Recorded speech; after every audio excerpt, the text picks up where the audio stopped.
the innocence of youth. Is there anything any better? But soon they'll be in high school and facing all the same challenges you faced. How to make friends, how to fit in, how to be cool. We want our children to have everything they'll need to live fulfilling and productive lives. Make sure the kids in your family are among the more than 57,000 participants here in South Dakota who take part in high school sports or activities.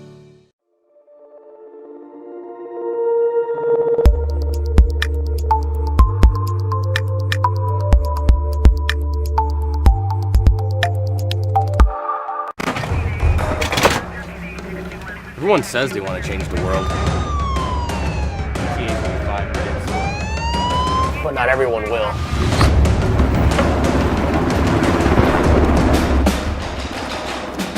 We are not everyone.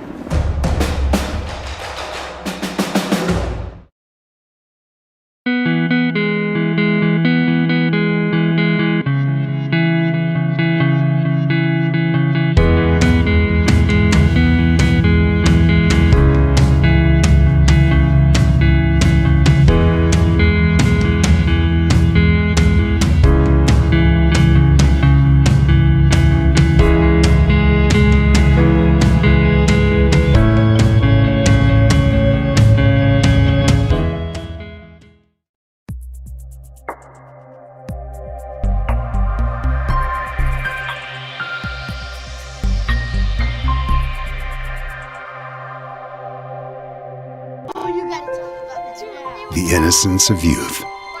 Is there anything any better? But soon they'll be in high school and facing all the same challenges you faced. How to make friends, how to fit in, how to be cool. We want our children to have everything they'll need to live fulfilling and productive lives. Make sure the kids in your family are among the more than 57,000 participants here in South Dakota who take part in high school sports or activities.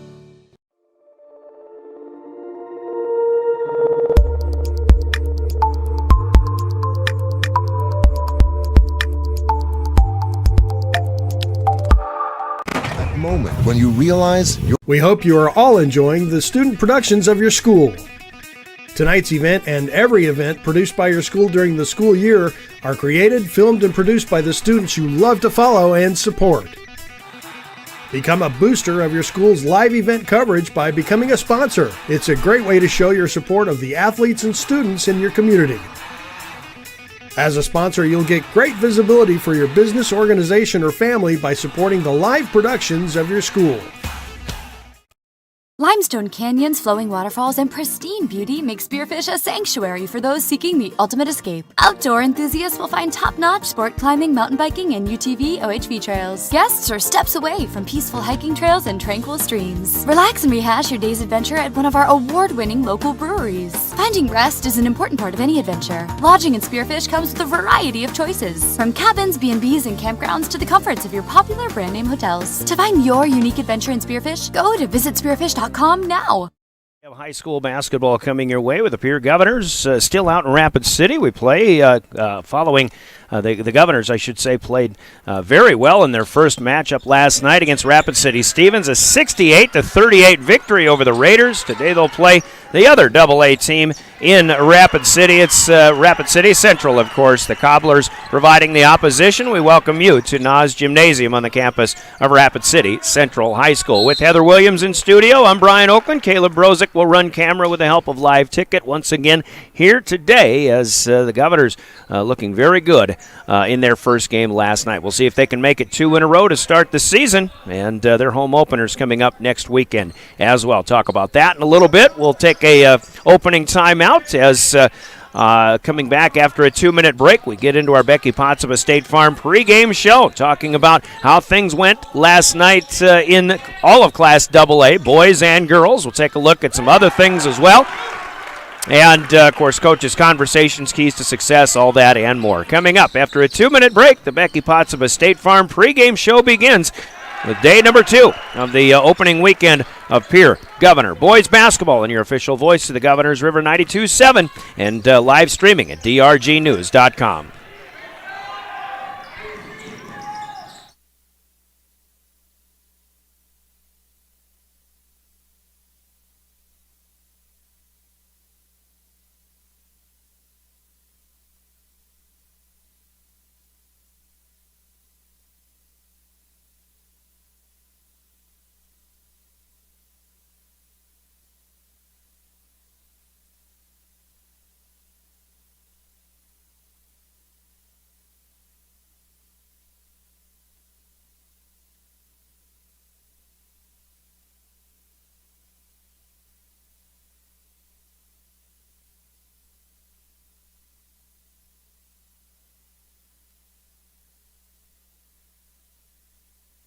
and community causes. For a bank committed to helping you and your community prosper, choose Bank West.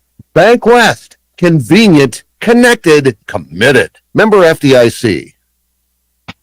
There's an app for everything, including high school sports from the stations of DRG Media Group. Download the DRG News app, brought to you by the Golden Buffalo Casino, from the App Store or Google Play.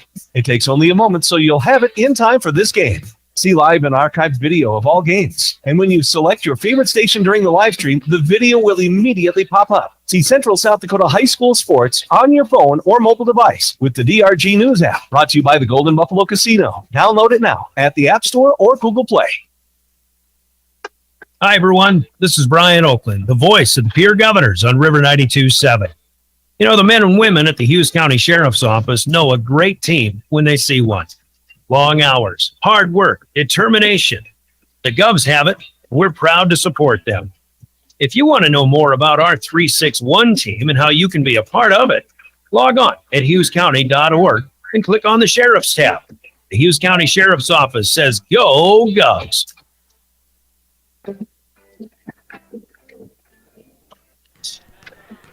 And welcome back once again to Rapid City Central High School as Pierre Governor basketball is on the air. The Governors 1-0, taking on a Rapid City Central team that is 0-1 after a hard-fought loss against number 4 preseason ranked Aberdeen Central, 58-51 last night. Governor basketball on your official home of the Governors, River 92.7, KGFX FM Pierre, a member of DRG Media Group. Online again once is as well at drgnews.com. We just heard from the Hughes County Sheriff's Department, and we welcome you to the Hughes County Sheriff's Office broadcast booth as they give us a place to sit and call Governor basketball from here at Nas Gymnasium in Rapid City Central. We sit courtside at Rapid City Central. The live video camera will be back up behind us a little bit, but we've got a good video, a good view here at Nas Gymnasium in Rapid City. Thanks to the Hughes County Sheriff's Office for all they do and for giving us a place to originate our Governor broadcast from here in Rapid City. And thanks to all members of the Sheriff's Office, to all first responders for everything they do.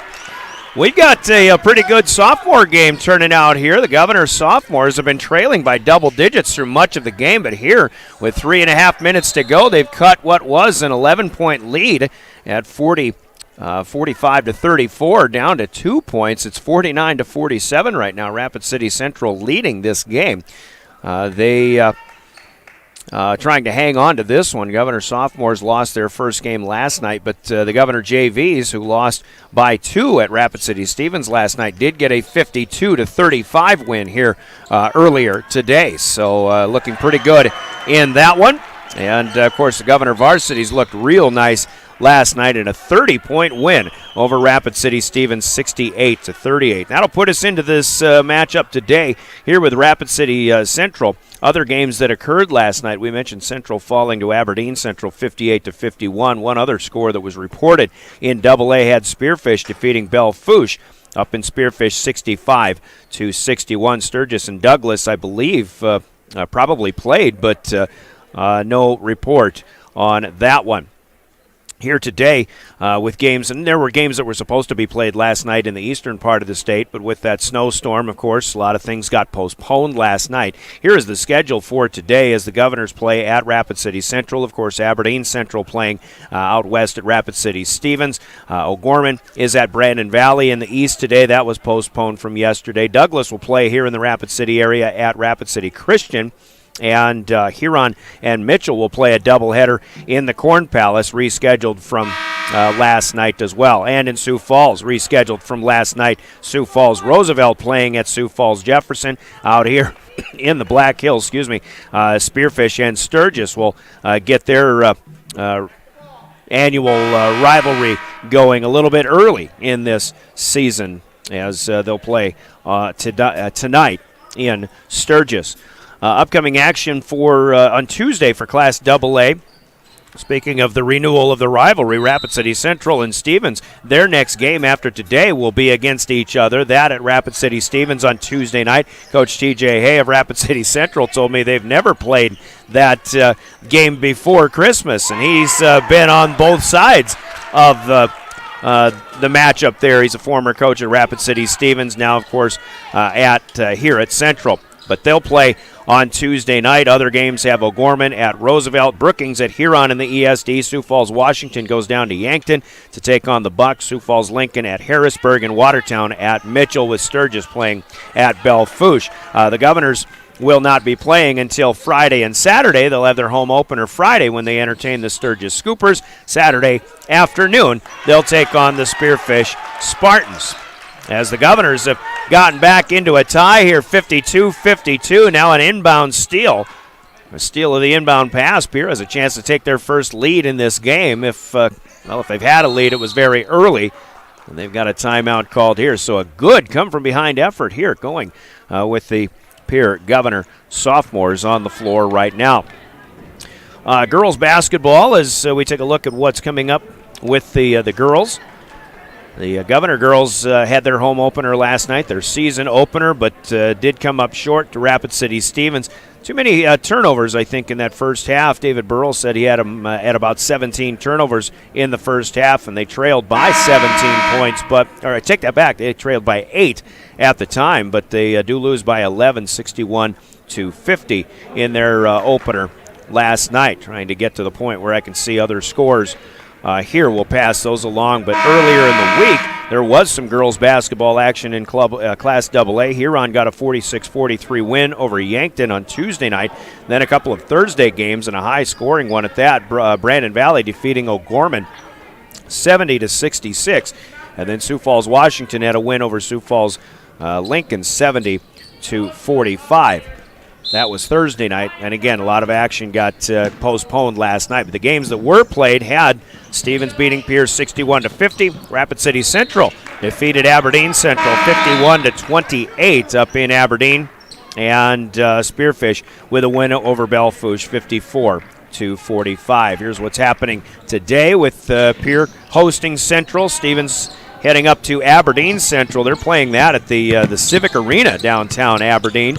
As it turns out, we mentioned Huron and Mitchell getting that doubleheader going. Roosevelt and Jefferson also playing a doubleheader in Sioux Falls today with Spearfish and Sturgis. They'll play a doubleheader in Sturgis tonight as well. And Douglas and Rapid City Christian here in the Rapid City area playing doubleheaders. So doubleheaders all over the place except for where Pierre and Aberdeen and Rapid City Central and Stevens are concerned with their games going on today.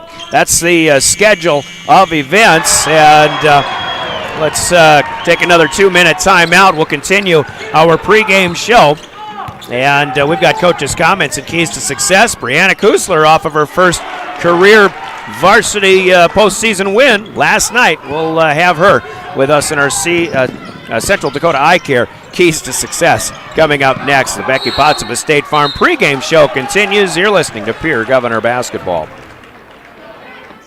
This is Cody Matson and Amy Larson from Beck Motor Company, and we need your vehicle. Equinox, we need it. Traverse, we need it. Malibu, Impala, we need it. Any vehicle, we need it. Do you have a vehicle you want to sell? Call us. 224-5912. Beck-motors.com.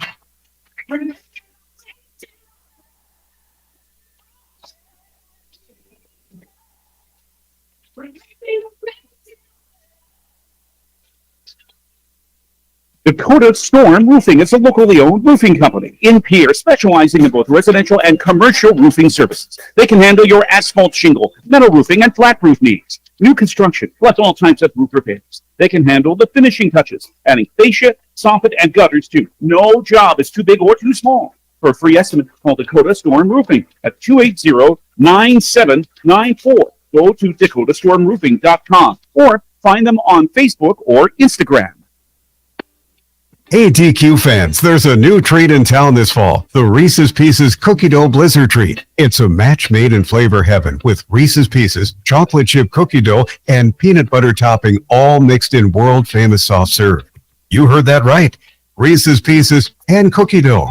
So introduce your taste buds to these sweet soulmates and grab the Reese's Pieces Cookie Dough Blizzard Treat today, only at DQ. Happy tastes good. There's one place to watch Pierre Governor Sports online, and that's liveticket.tv. Go Govs Live is where you can find Pierre Governor Sports online. And the folks at Live Ticket thank all of the sponsors that help make sure this all brought to you for free. And if you'd like to sponsor Pierre Governors Sports, just call Live Ticket at 833-605-LIVE. That's 833-605-LIVE. Pierre Governors Sports. Watch them online with Live Tickets.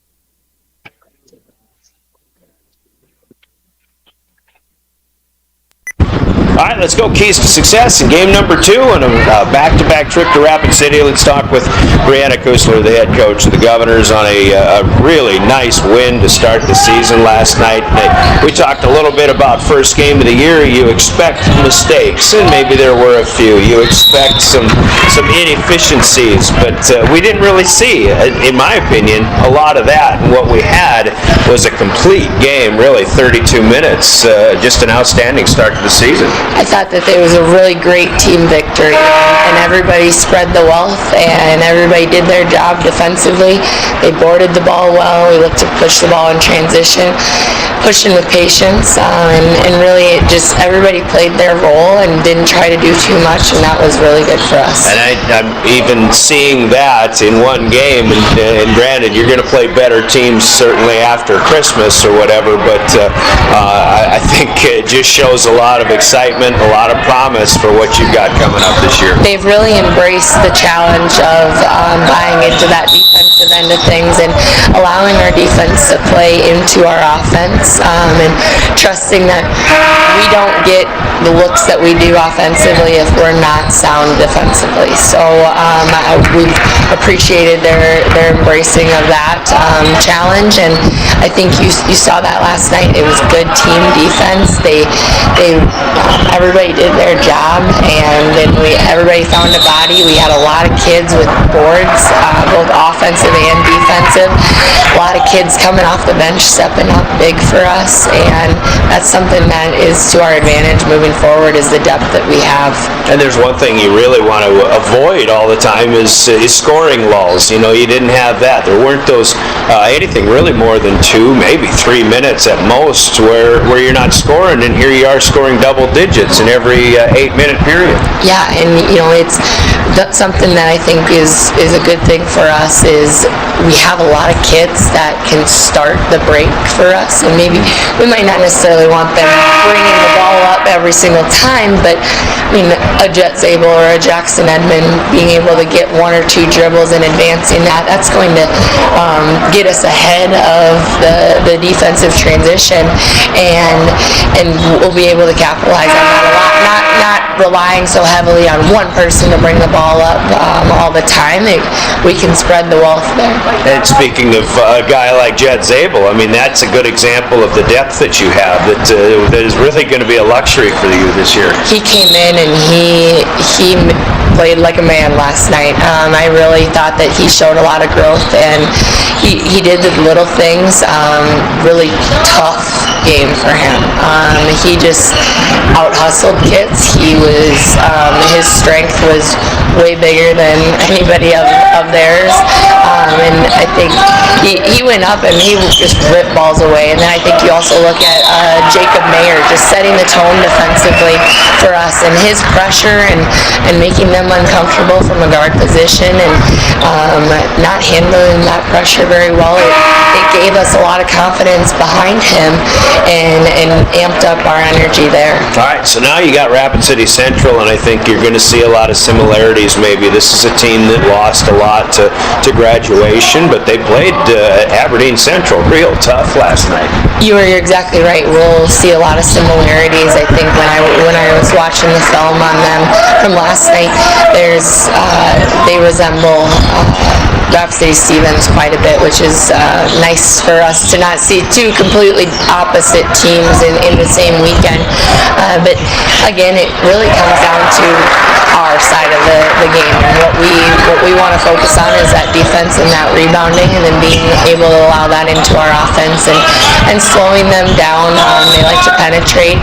They have shooters that want to shoot the ball, but if we can secure the board and get that ball up in transition, we're going to be just fine. And I think the challenge of the day today is the turnaround and the overnight trip. I mean, how's the morning going, I guess, with the kids, and how ready do you expect them to be today? I think they're really ready to go. We have a group that is a very tough group, and we talk a lot about not just saying we're tough, but actually showing that we're tough. It's not enough just to say it, you have to live it, and they do that every day. So I really think that that's going to be something that we lean on today, is that mental toughness and pushing through the fatigue that you might see setting in from last night and a quick turnaround. But these guys are ready to go, and we have kids that will be fresh off the bench too, for us to be able to get some guys on the bench or onto the bench to get some rest, and then get them back in and keep pushing. All right, final keys to success against the Cobblers. Defense and rebounding. Good enough. All right, Coach, try to make it 2-0. Thank you. Okay.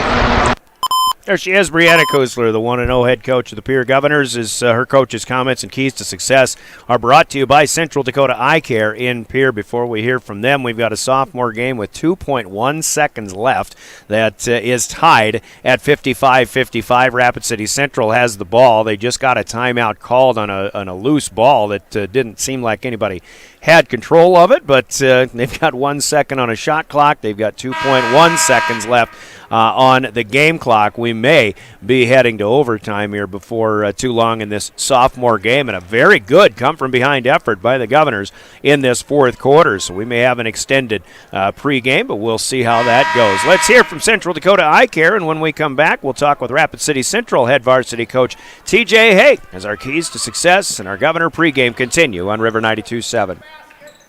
During November and December, Central Dakota Eye Care is donating a portion of sales for every complete pair of glasses sold to the Peer Education Foundation. Hi, this is Dr. Nick Barso. All three doctors and a handful of our staff are thankful for the education we received in the Pierre School District. The Peer Education Foundation supports education development of students and staff of the Pierre School District. We are excited to support this great organization and our area youth. Central Dakota Eye Care, 640 East Sioux Avenue in Pierre. Better vision for a great life.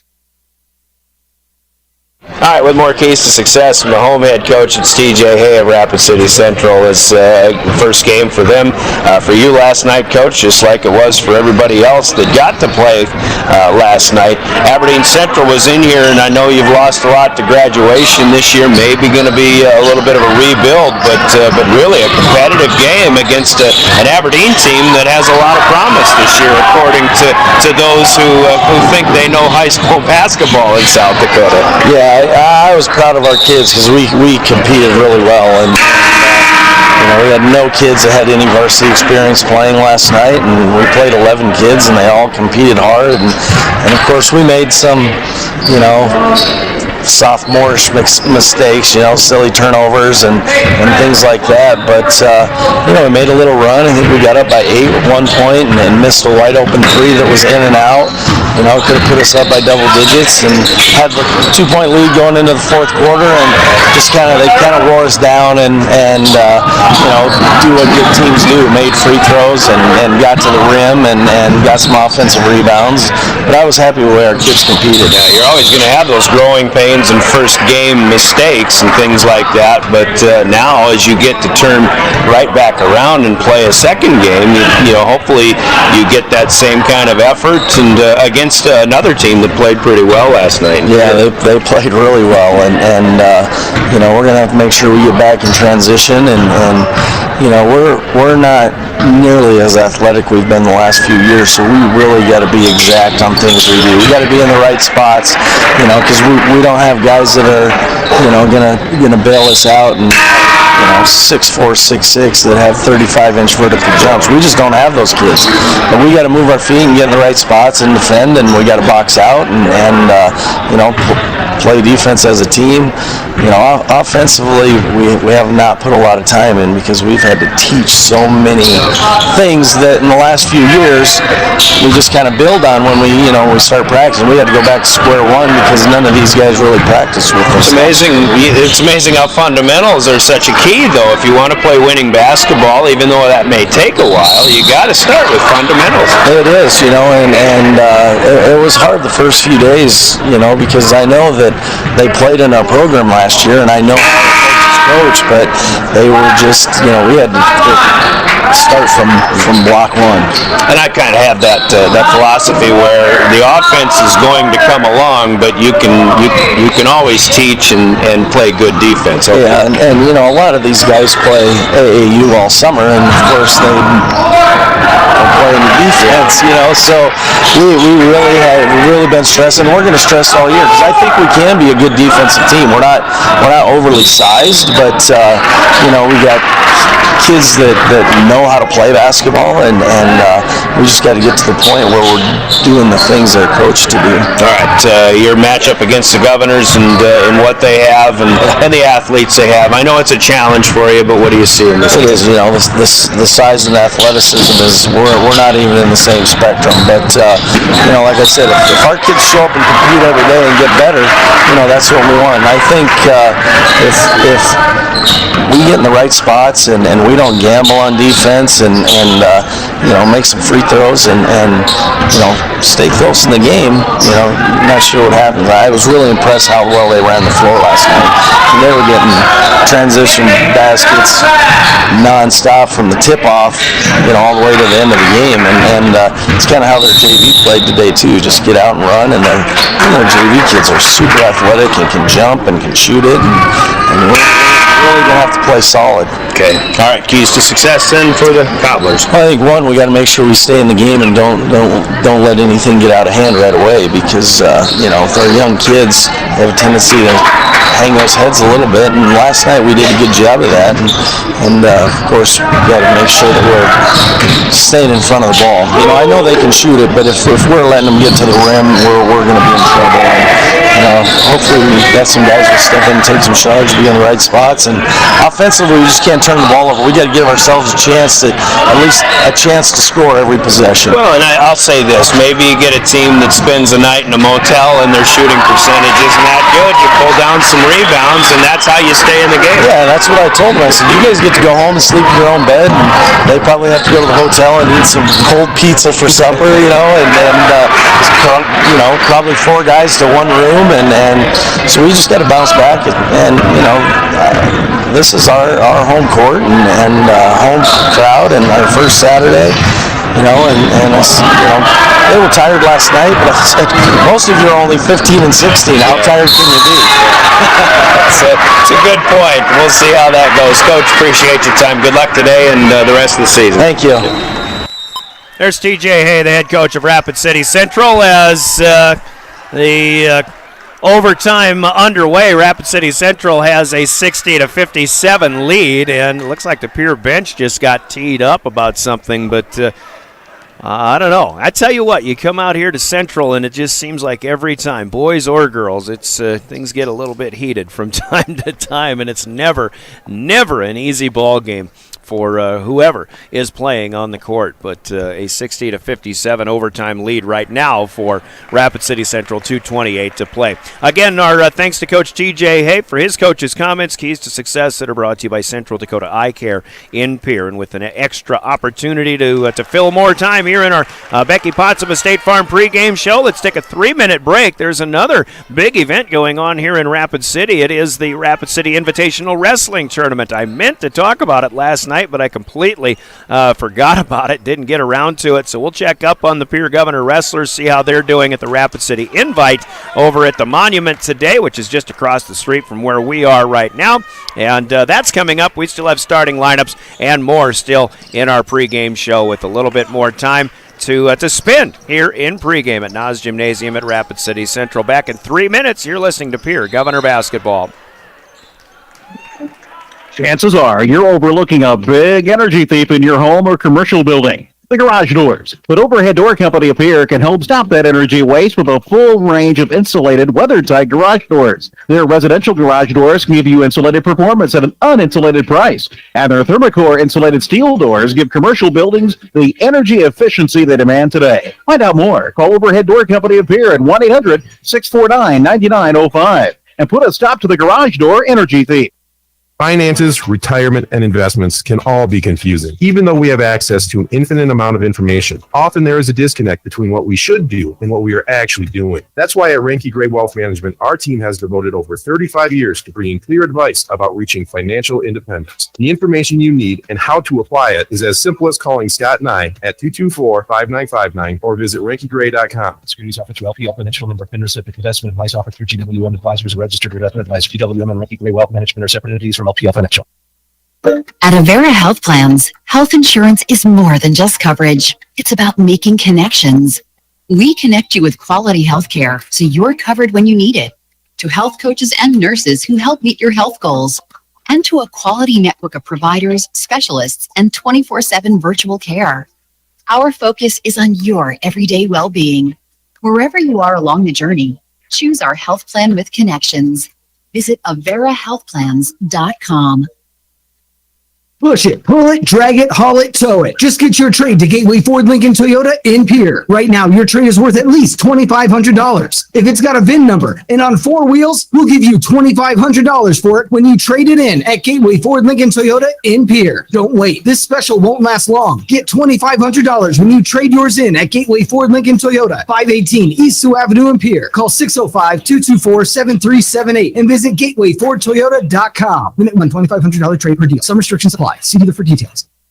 Do you dream of a custom home built within your budget and done on time? Kruger Contracting can make that dream a reality. They're a trusted home builder since 2003, and they're going to be upfront and open about cost and transparent about where your money is going when it comes to your new home. Their skilled crew will manage construction of your new home from start to finish. They're located in Pierre and can build your home in Pierre, Fort Pierre, or the surrounding area. Call 605-222-2523. Visit KrugerContracting.com or find Kruger Contracting on Facebook.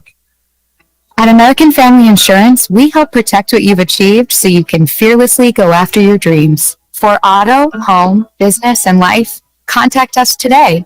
American Family Insurance. Insure carefully, dream fearlessly. American Family Insurance Life Mutual Standard of Ohio and Wisconsin Company, 6000 American Parkway, Madison, Wisconsin, 53783. Call the Brittany Scheffelbein Agency, LLC, with offices in Pierre, Oneida, and Gettysburg.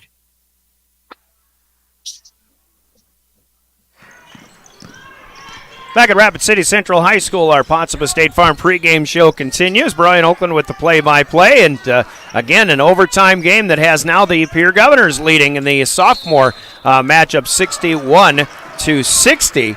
As this one goes back and forth, they went to overtime tied at 54.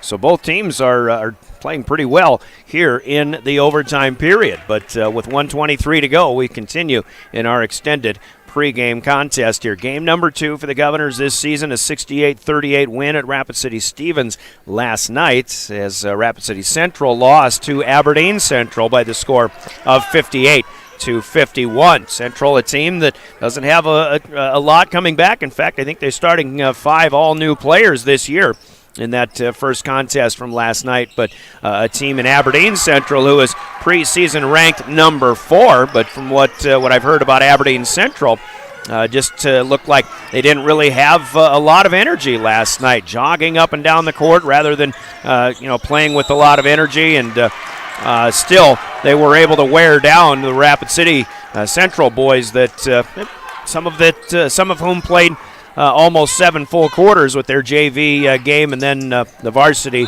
as well. But we'll see how this one goes today, as everybody continues to await the start of our varsity matchup, and we're waiting for the start of the end of this sophomore game again now in overtime. But let's take a look at what's going on in the Monument. The Rapid City Invitational Wrestling Tournament is taking place, and they are getting into the later stages. Rapid City Stevens has a fairly comfortable lead in that tournament, which is featuring an awful lot of teams.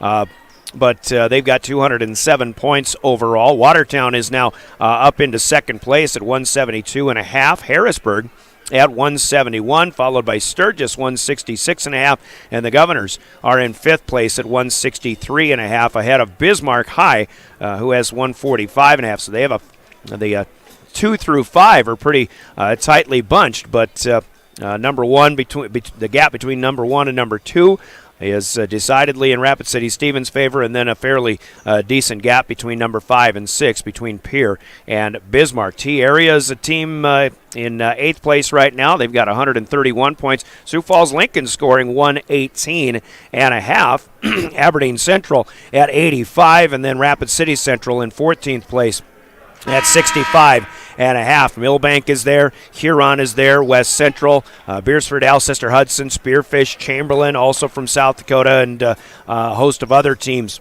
who are also competing in the Rapid City Invitational. Cheyenne Butte Dupree has a representation there also, but the Governors right now in 5th place. We'll take a look at some of the team results that on an individual basis. I should say this, too. They're not keeping girls' team points, but the Governor girls are faring very well so far. We'll look at them in just a little bit and how they are doing. But we take a look individually for the Governor boys at 106 pounds as of right now. Alex Odekoven, he's finished up, and he has finished in 3rd place. So Alex Odekoven taking that 106-pound weight class, and so far off to a very good 10-2 start to the season at 113 pounds. Lincoln Schoenhardt is 7-3 so far this season, but he went 2-2. I take that back. He went 1-2 in this tournament. Fared very well in Mandan a week ago, but did not have a good tournament here in Rapid City yesterday or today. Then we take a look at 120 pounds. Noah Williams had a great tournament. He'll finish in 2nd place, though. Jack Schoenhardt of Rapid City Stevens beat him by major decision 12-0, but Noah Williams off to a 10-2 start this season. His brother Nate Williams struggled a little bit, went 1-2 in the tournament, and does not place in the Rapid City Invite. At 132 pounds, Tristan Spencer, a 5th place finish, and his record now stands at 9-5 as Spencer off to a good start. Blake Judson is awaiting a championship match. Blake Judson at 138 pounds has reached the finals, a 4-0 record so far in the tournament. He's got one more to go. Not sure I haven't taken a look at the bracket, but I'm not sure who he'll be facing. We'll take a look at that in just a little bit. Chase Sarda is done with his tournament. He finishes in 6th place. He's taking over the 145-pound weight class, defeated by Logan O'Connor of Harrisburg by the score of 11 take that back, defeated 6-2 as the Governors with 13 seconds left get a second chance basket and a 63-61 lead. Rapid City Central is going to take a timeout. We'll give you a little extra coverage on this sophomore game when they get back going. But again, Chase Sarda 11-4 on the season. Jackson Ducheneau, a junior varsity wrestler, came to that tournament as well, but went 0-2 and was beaten out. Ethan Martinmas is the 152-pound wrestler for the Governors. He goes 1-2 on the weekend, and he had a first-round bye, so 0-2 for Martinmas is 2-5 on the season. But Kylan Horsley, who's been wrestling at the JV level, 4-3 on his season. He did get 1 win, but 2 losses in that tournament at 152. Jaden Wiebe is the 160-pound wrestler for the Governors. He goes 2-2 on the weekend. Does not place. He's 5-6 so far. And then Lucas Chamberlain, last year's 170-pound wrestler, now a sophomore, still at 170. He gets a 6th place finish, but was beaten by Ben Altoff 10-1 in that 5th place match. So Chamberlain faring okay in that tournament. He'll look for bigger and better things as that season goes along. Chance Sarda wrestling at 182 pounds does not place in the tournament. He goes 1-2. Rylan Shrake also wrestling at 182 pounds, a 4-3 mark on the season. Shrake, though, gets a 2-2 weekend, but again not placing. And then at 195 pounds, Gavin Stotts, who the Governors are looking for big things from this year, but Gavin had his struggles, 2-2 on the season, was beaten out of the tournament by Landon Church of Beersford Alcester Hudson. Pierre has defeated Rapid City Central. The Governors D up in the last 5 seconds, and the sophomore game goes to the Governors. The JV game was won by Pierre as well, but the final score in overtime in this one, 63-61. So a good come-from-behind win in that fourth quarter and overtime for the Pierre Governors sophomores who get their first win of the year. Back to the Rapid City Invite, 220 pounds. Elijah Bucci is the new wrestler, a freshman for the Governors at the varsity level, but Elijah will go 3-2. Pretty good weekend, but still those two losses not enough to get into the placing matches here today. So Bucci now 4-6 on the season, and Jace Sharon, the 285-pound wrestler for the Governors, goes 0-2. Was beaten out, his record 3-5, but Joshua Rydberg has come in and gone 3-0 in the tournament, and Joshua is in the finals for the Governors at the 285-pound weight class. He is 3-0 in the tournament, has wins over a Thunder Basin wrestler from Gillette, Wyoming, also the Sturgis heavyweight, and Colton Lowen of Rapid City Stevens, beaten 3-0 by Josh Rydberg of the Governors, who is into the finals. So two Governors in the finals. That is Blake Judson at 138, Josh Rydberg at 285 pounds. Judson, as we take a look at the bracket, has now defeated Wyatt Stuntebeck from T area in a fall in 128 pounds, 1 minute and 28 seconds, we should say. So Blake Judson remains undefeated on the season at 13-0. He is the winner of the Rapid City Invitational and the heavyweight championship for the 285-pound weight class with Josh Rydberg of the Governors. He will await that one, though. He will take on the top-seeded wrestler from Thunder Basin out of Gillette, Wyoming in that one. So Rydberg coming in and faring very well, but a tough matchup coming up for him in that 285-pound weight class. All in all, saw some Governor wrestlers, coaches, and fans this morning. I think yesterday a bit of a disappointment, but the Governors are going to be a team, I think. They've had slow starts before, and they've fared very well over the course of various wrestling seasons, so we'll see if they can do the same thing over the course of this year. So the Rapid City Invitational still going on, but about to finish up after another hour or so of competition across the street here from Rapid City Central High School at the Monument. Should note that we've got two wrestling matches coming up, duels rather, for the Governors. They'll open their home wrestling season on Tuesday night as they'll entertain the Harrisburg Tigers. We'll have the call and the coverage of that here on River 92.7.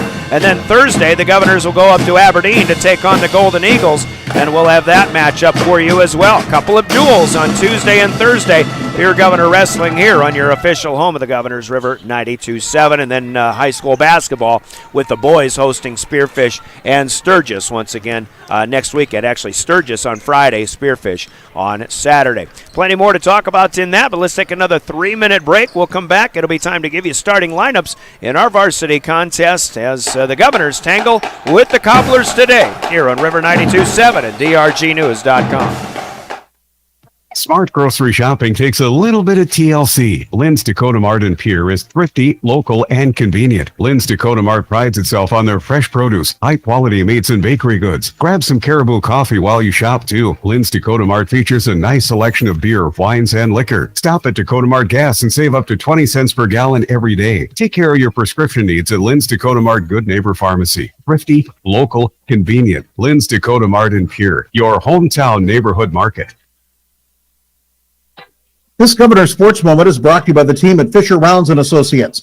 Carol Pickering spent 36 years at Riggs High School. She was the first girls tennis coach, coaching for 10 years and winning 4 ESD conference championships and compiling an 86-18 dual record. But she's most noted for being the school's cheerleading advisor, where her squads won the coveted Spirit of Six awards 7 times. Carol Pickering, one of Pierre's finest.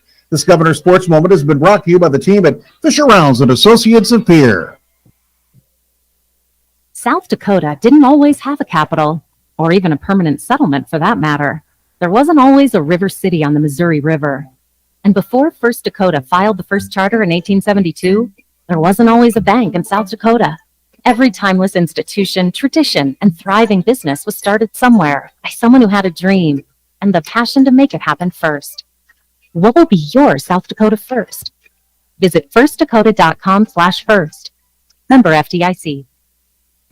May Adam Law Firm of Pierre offers superior legal representation. Clients can be assured their legal matter will be handled with expertise and the utmost professionalism. May Adam Law Firm's skilled South Dakota lawyers can take care of your family law, estate planning, real estate law, or personal injury. May Adam Law Firm is able to help you plan and prepare to make matters easy now and into the future, too. Call 224-8803. May Adam Law Firm of Pierre, since 1881. I know we all don't want to hear it, but Christmas is just around the corner. Don't get blindsided by all those holiday expenses. Oahe Federal Credit Union is running a Christmas loan special. You can get up to $1,500 for 12 months at 7% APR with payroll deduction or automatic payments from a checking account with us. Stop in at 221 East Pleasant Drive in Pierre and see how we can help you get ready for the holiday season.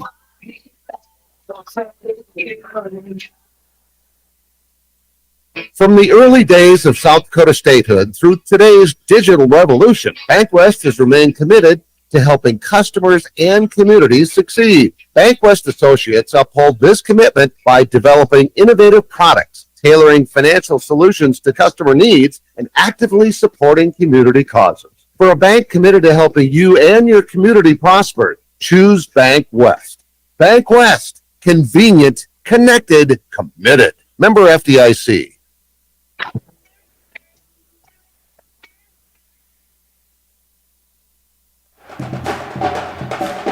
Welcome back once again to Rapid City Central's Nas Gymnasium. Rapid City Pep Band playing here, and Saturday afternoon. Good to hear the sounds of the pep bands once again in the basketball arenas. And if you missed it last night, the Governors got off to a great start at Rapid City Stevens with a 68-38 victory. They'll try to go 2-0 here today as we take a look at starting lineups in our broadcasts that are brought to you by Envirotech in Pierre for the Governors. Starting lineups will be the same, of course, as it was last night. Certainly don't want to change much up. Jacob Mayer will be the point guard, a 5'10" junior for the Governors, along with Lincoln Keenholz in that backcourt, 6'2" and a junior. 17 points scored for Lincoln last night. Matthew Hansen with 13 points last night, a 6'4" senior, comes in as the third guard. Jackson Edmond will play the power forward, the 6'5" junior, and Christian Bush at 6'4", and the big body in the middle for the Governors playing the post, as four of those starting five getting with at least 9 points. You had Keenholz with 17, Edmond with 15, Hansen with 13, Christian Bush with 9, and you mentioned, or Brianna Kusler mentioned, Jacob Mayer and all the things he did well last night, even though he only scored 3 points, but Mayer got a lot of things going for the Governors as well. So it's Hansen, Keenholz, Mayer, Edmond, and Bush, the starting five for the Governors. Off the bench, we'll see Jet Zabel, the sophomore forward, Cade Kaiser, the sophomore guard, Benjamin Heisler, the junior forward, came in and played well last night. Everybody who was available last night, Brecken Kruger, Carson Aharts, Joshua Switzer as well, got into the game last night. The Governors are here without the services of two players. Jack Merkwan, the 6'3" junior guard, dealing with a sprained ankle. He'll be out of action here for about a month yet. And then last night, Braden Foster, we learned, was dealing with an illness and did not make the trip. He is a junior forward that we expect big minutes from this season as well. But those are the Governors at 1-0 so far on the season. Head coached by Brianna Kusler, assisted by Skip Kurth, Brevin Kaiser, Lonnie Heyer, and Daniel Traversy. The Envirotech starting lineups for the Governors. We'll hear from Envirotech, and we'll come back and give you the Central starters from Rapid City when we return with more Pierre Governor basketball. Envirotech makes life a little bit simpler. No matter what the circumstances, no matter what is handed to you, Envirotech has you covered. One call is all it takes to have easy setup, easy pickup, and easy payment. Call Envirotech at 224-4804 or use their website to pay your bill online at envirotechwaste.com and use their mobile app Waste Connect, or check their website, or even get a robocall for collection schedule changes due to weather or holidays. Envirotech has you covered.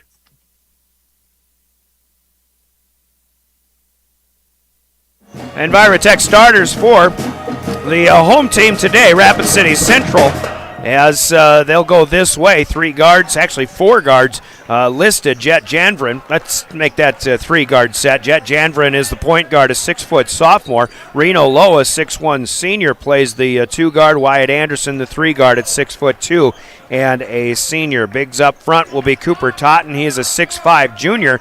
And then the 6'4" sophomore in the middle is Shunzi Whitewoman of Rapid City Central. They'll call him Z, so we'll call him that as well. Z Whitewoman, the starting post player for Rapid City Central, with Whitewoman, Totten, Anderson, Lowe, and Janvrin the starting five. John Suarez will play some point guard off the bench as well, a 5'11" junior. Cobblers played 11 in the loss to Aberdeen Central last night, so we'll have a number of other players that we'll get to mention wearing red and white here this afternoon. The Cobblers are coached by TJ Hay, the veteran. He's assisted by Connor Burchell, Mackenzie Casey, and Dave Dolan, among others. The starting lineup for the Rapid City Central Cobblers, brought to you by Envirotech in Pierre. 2-minute break. We've got another starting lineup to give to you, though. It's the naming of today's game officials, our law on the court, brought to you by the South Dakota Attorney General's office. We'll hear from them in just a bit, but after a 2-minute timeout, we'll give you the guys in stripes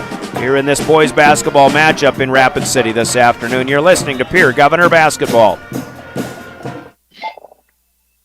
Top of the morning, TMA. This John may help you. At TMA, top-notch service begins the moment you call for an appointment. John at TMA believes in customer service and quality work. When you need tires repaired or replaced, TMA is the place to go. Just remember, if it's round, rubber, and rolls, it's at TMA. You can count on TMA for all of your automotive needs, from tires to mufflers to all automotive repairs. Call TMA at 224-6167, and your service begins with... Top of the morning, TMA. This John may help you.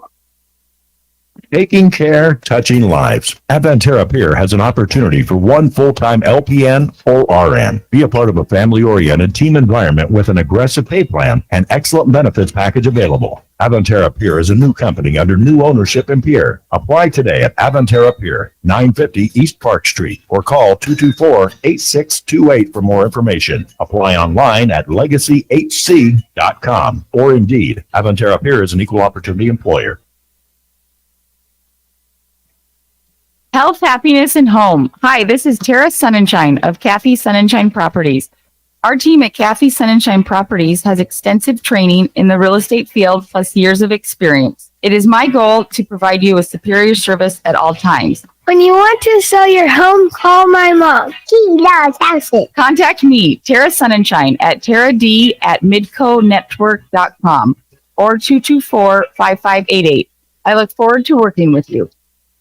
With more and more people being at home, chances are you'll access a social media site to stay in touch with family and friends. Before you do this, please check your privacy settings to ensure you're being the safest you can be. For step-by-step instructions on how to check and change your privacy settings for Facebook, LinkedIn, Instagram, Snapchat, TikTok, and the like, go to consumer.sd.gov. With questions, contact South Dakota Consumer Protection Division, 1-800-300-1986, or email consumerhelp@state.sd.us.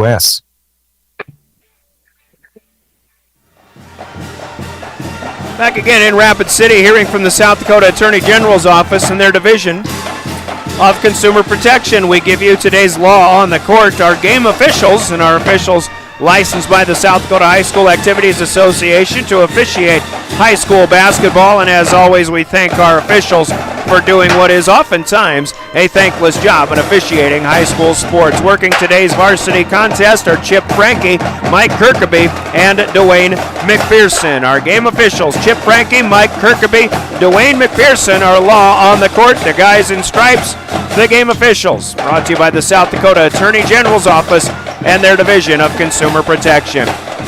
With Caleb Brozick running camera, live tickets, and boy, I tell you what, if you want to watch that game from last night or on demand after the end of this one, you can certainly watch it live on our website at drgnews.com or at liveticket.tv, following the Governors on the road here as well. Of course, they've got the Governor girls home game that they're doing as well back at Riggs High Gym. It's a bit of a slow start for the Governor girls today, down 10-2 at the end of one quarter of play. It was 14-2, in fact, a little ways into that second period, that game on KGFX.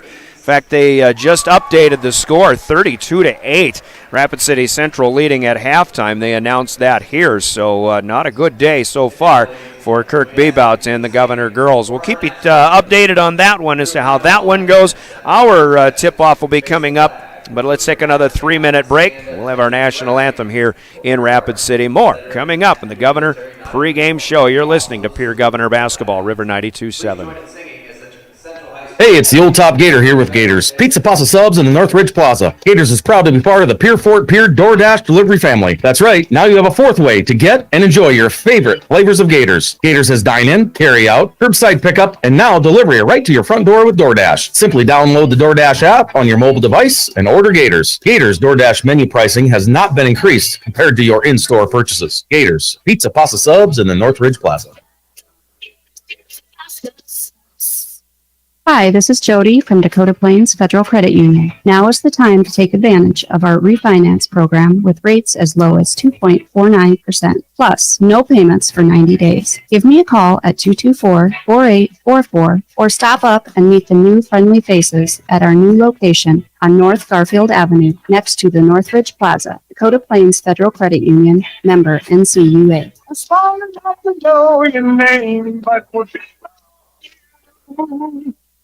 When you need building supplies, there's no need to go anywhere except to Bauman Lumber in Fort Pierre.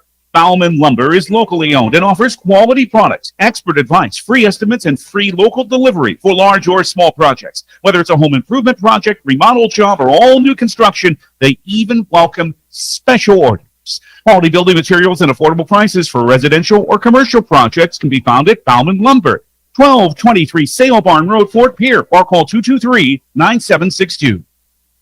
It's that time of the year again.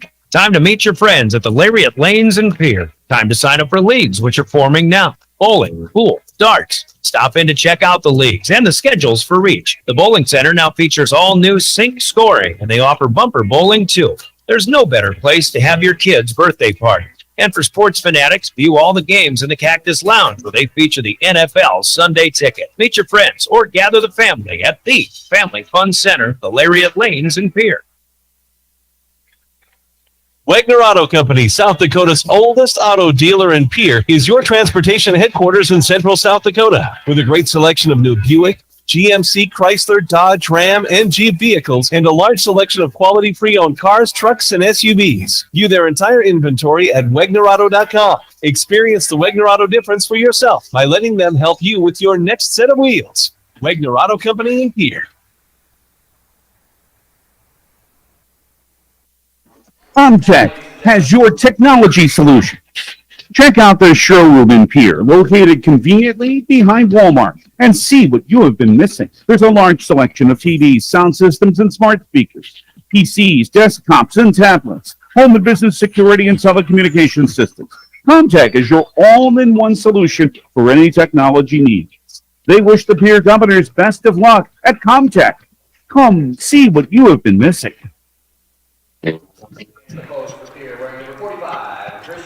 Back at Rapid City Central High School, Nas Gymnasium finally getting ready for the start of today's varsity contest. The Governor JV game went according to plan as far as timing goes. Governor's got a 52-35 victory. And the sophomore game with the Governors coming from behind furiously in that fourth quarter. They forced overtime, so we went a little bit late on that one. But the Governors won it 63-61. So here on the varsity court, we'll see if Pierre can get the three-game sweep. Last night, Rapid City Stevens won the sub-varsity games on the varsity court. But the Governor, obviously the Governor varsity came up big with a 30-point win last night. You just heard from Comtech in Pierre, Comtech Communication Services, as they will sponsor the opening tip coming up tonight or this afternoon. And Comtech providing a big old TV that'll be the grand prize in our Countdown to Christmas giveaway once again. Find out more about that if interested at drgnews.com. One switch up in our game officials. Alan Schmaltz instead of Mike Kirkaby today. Alan Schmaltz, who worked last night's game with Pierre playing at Rapid City Stevens, also going to be doing this game as well, along with Chip Frankie and Dwayne McPherson. But it'll be Mr. McPherson who puts up the opening tip. here today. Lincoln Keenholz for the Governors, and it'll be Cooper Totten of the Cobblers. And the loose basketball that came down actually without either jumper getting the tip on it. Keenholz then tipped it out, but Cooper Totten ready to go again. Now Keenholz up again, and the Comtech opening tip will be controlled by the Pierre Governors. Laundry day today. The Governors get to wear home whites on the road here at Rapid City Central. Cobblers will wear their road reds after a home matchup last night against Aberdeen Central, which came up in a loss. But it is a first shot up, no good for Lincoln Keenholz as he tried a 15-footer. That went off the mark. Keenholz trying to D up and almost got a steal away, but Z Whitewoman is there to keep it in play for the Cobblers. Now to Reno Low, right side, court side here, and welcoming you to our coverage of Governor basketball. We've got a foul up on the top of the key that'll go on the Governors. And we'll see who they put that up on. It is on Jacob Mayer, as he gets his first personal. Far side in front of the Governor bench, thrown in by Wyatt Anderson. They work it around. Anderson will get it back off the right block. Steps back away, needs a little help. And he gets it to one of the guards as Jet Janvrin drives, but Jackson Edmond with a blocked shot. Keenholz was there with the rebound, but as he feeds in underneath, it's taken away. Whitewoman coming up with the loose ball. Still no score, 1 minute gone by here in Rapid City. Whitewoman on the top of the key. Back to Totten.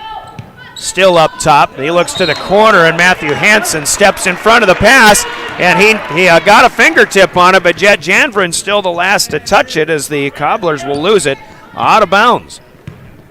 So it'll go right back to the Governors as they move right to left across the timeline here in our first half of play. Lincoln Keenholz in front of the Cobbler bench, finds Edmond. Governors haven't really settled into their offense as of yet. Keenholz was going to fade away, but he gets an extra pass and across the way to Matthew Hansen, who puts it up and in. Keenholz, a lot of people know about his scoring prowess, they know about his quarterbacking ability, a great passer on the football field, but do not ever sleep on him as a passer on the basketball court. Here's Whitewoman stepping away and putting a jumper up and in over the top of Christian Bush. And the Cobblers tie it up 2-2. 2 minutes gone by, 6 to go. Quarter number one. Keenholz with another pass underneath, and the reverse is good for Christian Bush. 4-2, the Governors with a couple of buckets, both assisted by Keenholz on sweet passes in traffic. Here's Janvrin, left to right for the Cobblers across the timeline.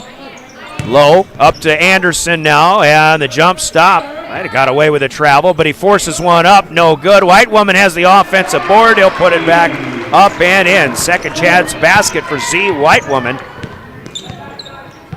as the Cobblers tie it up again, 4-4. Here's Bush, and he got caught up in the air. Lob pass away. He wanted to turn around and shoot right away, but he came back down with the basketball. Called for the travel. Turnover number 2 so far for the Governors. 5:20 to go. Quarter number 1. Bit of a late start here for the Governors in a 4-4 tie. Reno Low and the Cobblers looking for their first lead of the game. Whitewoman up top, underneath, Cooper Totten off the glass, and good. Good ball movement so far for the Cobblers, as the Governors trail for the first time, 6-4. Last night spotted Rapid City Stevens a 2-0 lead, then ran off 18 in a row to close out the first quarter. There's another Keenholz pass underneath the Bush, but he's stripped of the ball on the way up. Shot blocked out of bounds, as Bush and Mayer will come out. Jet Zabel and Cade Kaiser, the first subs in for the Governors in white. Kaiser will inbound off the left side of the key. Plenty of time on the shot clock, 23 for Pierre with 4:51 to go in the first quarter. Inbound comes to Hansen. He finds space in front of the free throw line. Shot up, rims in and out. No good, but it's kept alive underneath by Zabel. Out top, Keenholz up of the front of the rim from long range. No good. And the Cobblers and Wyatt Anderson have it, looking to add to a 6-4 lead. Kaiser almost tipped one away from Janvrin, but he runs it down and keeps it alive. Possession still going. Far side on the move is Anderson. Back to Janvrin. And along the baseline, spotting up for three is Cooper Totten, and he hits it. So 7 in a row for the Cobblers. Here comes Edmonds. Spin move against 2 players. Got hammered from behind. Shot up no good and no whistle either. We move the other way. 4:05 to go. Some things you can see a little bit better at courtside, and I think the Governors didn't get the benefit of the call on that one. So a 9-4 lead. Now Kaiser with the steal. As he gets it across, now trapped, but he gets it away. Second turnover for the Cobblers. Here's Keenholz. And now, again, Edmond getting run up the backside as Keenholz tries to feed underneath. Knocked away by Reno Lowe, and it'll be out of bounds. Edmond will check out. Bush is back in for Pierre. Matty Hansen is out for the Governors as well. And Jacob Mayer back on. Cooper Totten out. For Rapid City Central, we get our first look at Keyshawn Beasley, a 6'4" junior. Tall player, bodying up against Jet Zabel. Now Keenholz has it up top, takes the screen. Bush will move, left side, reverse shot up no good. I think Christian may have tried to do a little too much, a little more than what was needed on that one. Could have been just a simple right side layup. John Suarez is in as a guard for Central. Three-pointer in the corner, this time no good. The miss by Lowe, the rebound to Keenholz. Keenholz up ahead to Jacob Mayer, will feed and Mayer will score. A 7-0 rally by Rapid City Central comes to an end. It's 9-6 Cobblers with 3:05 to go here in quarter number 1. Anderson to Beasley, now to Suarez on the move. Nowhere to go in among the trees, gets it away. Beasley to Lowe, now driving against Kaiser, stops at the free throw line. Kaiser knocks it away, picks up the loose basketball. The Governors will take it the other way. 2-on-2, Zabel leaning in, and he'll draw the contact. Keyshawn Beasley will be guilty of the foul, and we'll have our first free throw opportunities coming up. Cade Kaiser with quick hands to start that sequence. The steal to take it away from the Central ball handler. And now Jet Zabel at the free throw line. That was our first foul, actually the first team foul called against Rapid City Central. First free throw no good for Zabel. He'll try another. Cade Kaiser checking out. Brecken Kruger, the 6'2" junior guard, in for the first time. Sharp shooter from the outside. Had a good shooting game in that JV contest. Zabel is missing on the front end of the second one, but there's a lane violation. Wyatt Anderson stepped in. He tried to keep his foot off the floor as long as he could, but he is called for the lane violation, and Zabel's going to get another opportunity here. Try to hit the back end of a 2-shot foul, and of course, that one is good. That happens all the time. Zabel 1 out of 2. Governors will need to shoot free throws a little bit better today. That was the one thing they didn't do very well last night, going 2 out of 9. Obviously didn't have to hit a lot of free throws, but so far, the way the Cobblers have come out playing here in quarter number 1, Governors may need a few more free throws. It's 9-7 now. Govs have scored the last 3. It's 2:40 to go here in the first quarter. On the wing, 3 balls up, no good, but tipped out, and Beasley has the rebound off of the miss by Curtis Hafer. Hafer, a 5'8" senior guard. Loose ball out of bounds. It'll stay with the Cobblers as Brecken Kruger got a knock away. 2.5 minutes to go here in the first, and we'll have a foul on the reach called on the Governors. Ben Heisler in there defending. He's on for the first time. But it is Mayer who picks up his second personal now for the Governors. That's all of the team fouls so far for Pierre, as Kaiser will promptly check back in. 2:28 left, quarter number 1, 9-7 home team. Cobblers leading the Governors. Here's Z Whitewoman on the top of the key. Gave it away to Isaiah Whiting, a 6'1" sophomore who's in there. Suarez, finger roll layup, no good. That rims in and out. Keenholz tips the rebound to himself. The Governors looking to move, but Keenholz still has it in the backcourt. Now across against Suarez, hesitates, crosses over, loses it, but Kaiser picks it up. Now Kruger has it on the top of the key with 2 minutes to play. In the first, skips it over, near side. Keenholz steps back, now feeds inside. Christian Bush tries to go up with a jump hook, but it's blocked cleanly by Z Whitewoman, and here we go the other way with the Cobblers. Beasley feeds underneath. Whitewoman now trying to work against Bush, but he passes it across, and the Cobblers will reset on the top of the key. Whitewoman back with it underneath. Nice pass, but the layup missed by Hafer. And it's Heisler with the rebound as Pierre dodges a bullet. Still 9-7. Slower scoring for the Governors here in the first quarter as opposed to last night. Keenholz inside. Bush with a shot up and in, turning it around. Lincoln Keenholz actually hasn't scored yet, 0 for 2 on the floor, but he has 4 assists. Every field goal that the Governors have scored today so far has been assisted by Keenholz. 9-9, our third tie here in quarter number 1 with an even 1 minute to play. Whiting stops his dribble left side, has to get it back to Suarez in a reset. A couple of Governors waiting to check back in here. Shot clock still in double figures. Now it's to 10 as the shot for 3 in the corner, no good. Bush with the rebound, the miss for Hafer. He's 0 for 3 to start his day. Kruger sets it up to Keenholz in front of the Cobbler bench on the far side. Keenholz back, up to Kaiser. Kruger now, waiting for his screen. The roll back to Heisler, got hit as he hits the layup and will go to the free throw line and a chance to shoot a three-point play. Nice feed underneath Kruger to Heisler. Heisler looked like he was going to be mismatched going up against the bigger post player for Rapid City Central, but White Woman, they didn't give it to White Woman. They give the foul to Keyshawn Beasley. That'll be his second personal. Actually thought it was White Woman bodying up in front, but meanwhile, Heisler gets the free throw and a full three-point play. The Governors have taken the lead back at 12-4. Cobblers scored 7 straight to go up 9-4.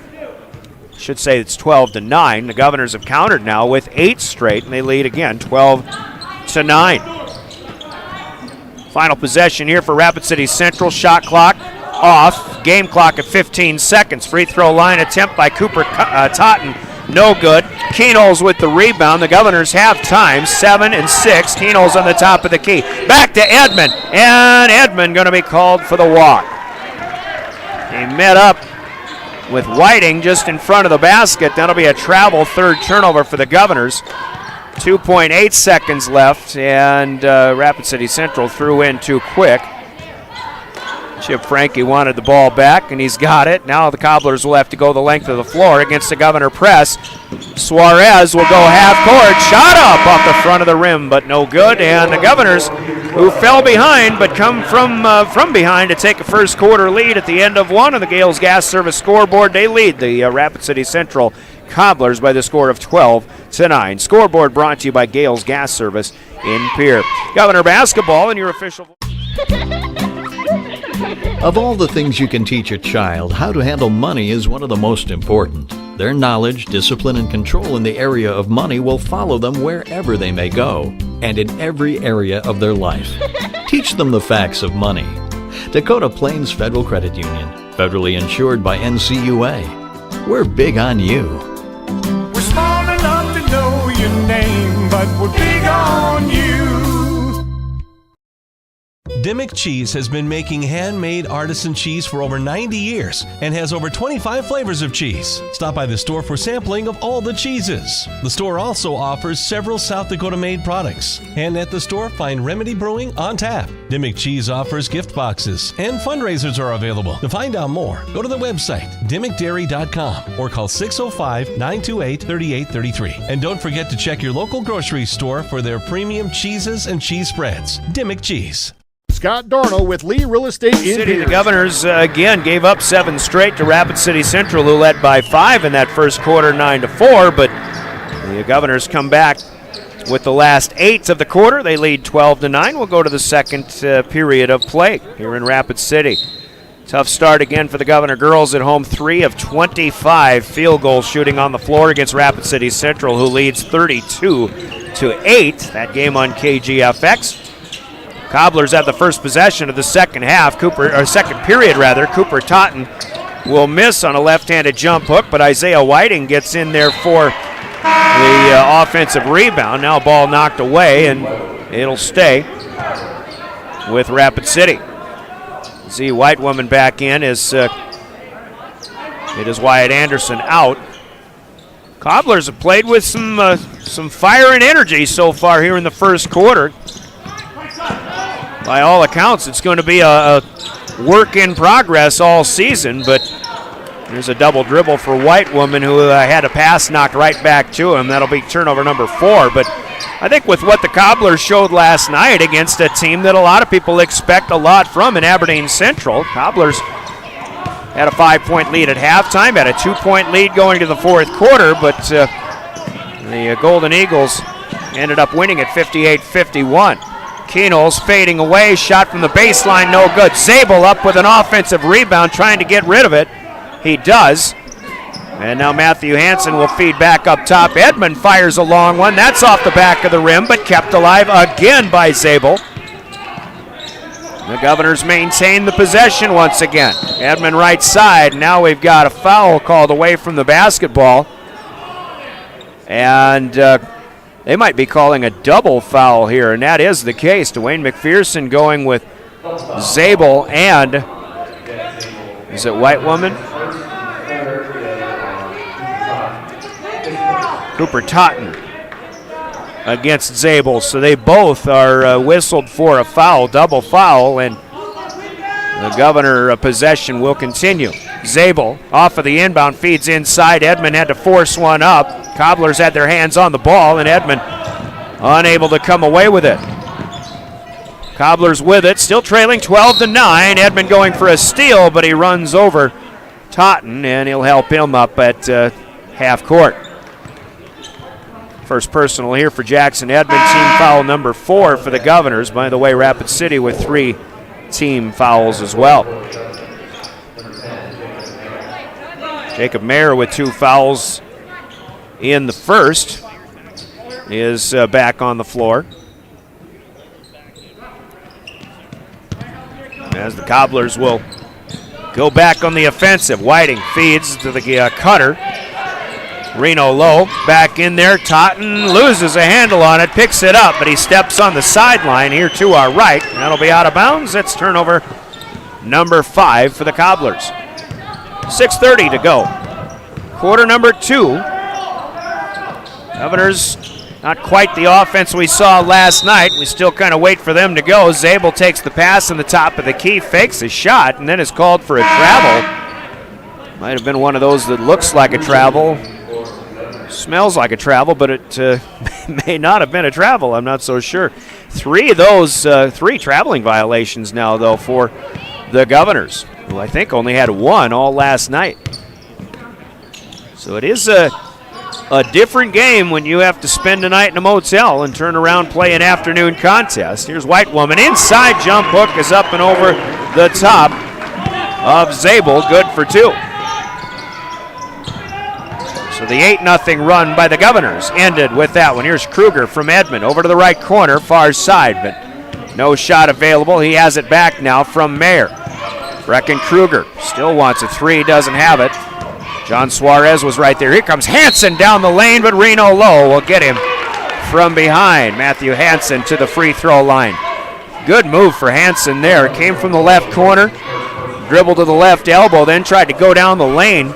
It's just quick steps all around for the 6'4" guard. He's at the free throw line to shoot a pair. Reno Lowe picking up his first personal foul. First free throw, good for Hansen. Governors with 3 free throws made today already, more than they put down last night. Christian Bush back in for Jet Zabel. Big for the Governors as Hansen's second free throw will rim in and out. No good. 3 for 5 on the line for the Governors. Whiting with another rebound. Good hustler on the defensive end for Rapid City Central. 13-11, Govs by 2. Still early second period with 5.5 minutes to go in the first half. White Woman controls to Whiting, top of the key, far side now with it. Reno Lowe gets the screen, wants to drive, acrobatic, dipsy-do, up no good, but Whiting, offensive board, no good. Now Edmond with the rebound, up ahead, leading the pack is Mayer, can't get it, but Edmond with the alley-oop dunk. And they're going to call him for a technical foul. The officials are going to wave this off, I believe. Mayer misses the layup. Edmond offensive rebound, jams it home. He had a Rapid City Central defender underneath him. He was he really didn't have an opportunity to come straight down. And I think Chip Frankie's going to win this argument here. Edmond, I mean, what are you supposed to do? Edmond, he hangs on the ring, he's swinging that way, but he comes right back. He's not showboating at all. He had a defender underneath the basket. I'll tell you what. I mean, and the official, I'm not going to fault the official. I'm just thinking that you got to give a guy a chance to keep it safe. Z White Woman gets 2 foul shots here. Governors lead 15-11 on that second chance basket, but 2 freebie opportunities, and White Woman has the first one. He'll get another one here. That's the first free throw attempted by the Cobblers here today. Second one is up, and good shooter's touch, but still falls away. So 1 out of 2 for White Woman. It'll make it 15-12. 5:10 to play. Quarter number 2. And the Cobblers, of course, get to keep the basketball. Lowe will inbound right in front of us here. Hansen defending. They'll get it into Jet Janvrin, the starting point guard, back in there. Janvrin comes to Lowe, right side. 5 minutes to go in the first half. Good ball game. White Woman backing in against Bush. Jump hook up, no good. It's back down to Bush, and the Governors back in business with a 3-point lead, 15-12. A Kruger pass on the baseline, interrupted by Reno Lowe. He'll lose it out of bounds. Here goes Kruger. Keenholz is back in. He was out for a bit. Governors leading 15-12, but no points so far for Lincoln Keenholz, who led the team with 17 last night. Keenholz will take the inbound, and we've got an offensive foul. Mayer fed him. Lincoln missed a layup, but that wouldn't have counted anyway. Christian Bush called for an offensive foul. Maybe a moving screen on the inbound play. 6th team foul for the Governors. Jet Zabel in, Jackson Edmond out. 4:48 to go in the first half. And Cooper Totten will put it in play to Jet Janvrin. Governors backing off. Will set up in the half-court defense. Hansen guarding against Lowe, who gets it to Totten now, top of the key. Totten stumbles. Bush with the steal, and then you can tack on the reach by Cooper Totten, so give Christian Bush the takeaway. Totten will pick up his second personal for the Cobblers, who have 5 as a team now. And the Governors inbound once again. Can't shake the Cobblers yet. 15-12. Governors lead by 3 with 4:25 to go in the second period. Hansen stops at the free throw line, gets it out to Mayer, short on the 3-ball.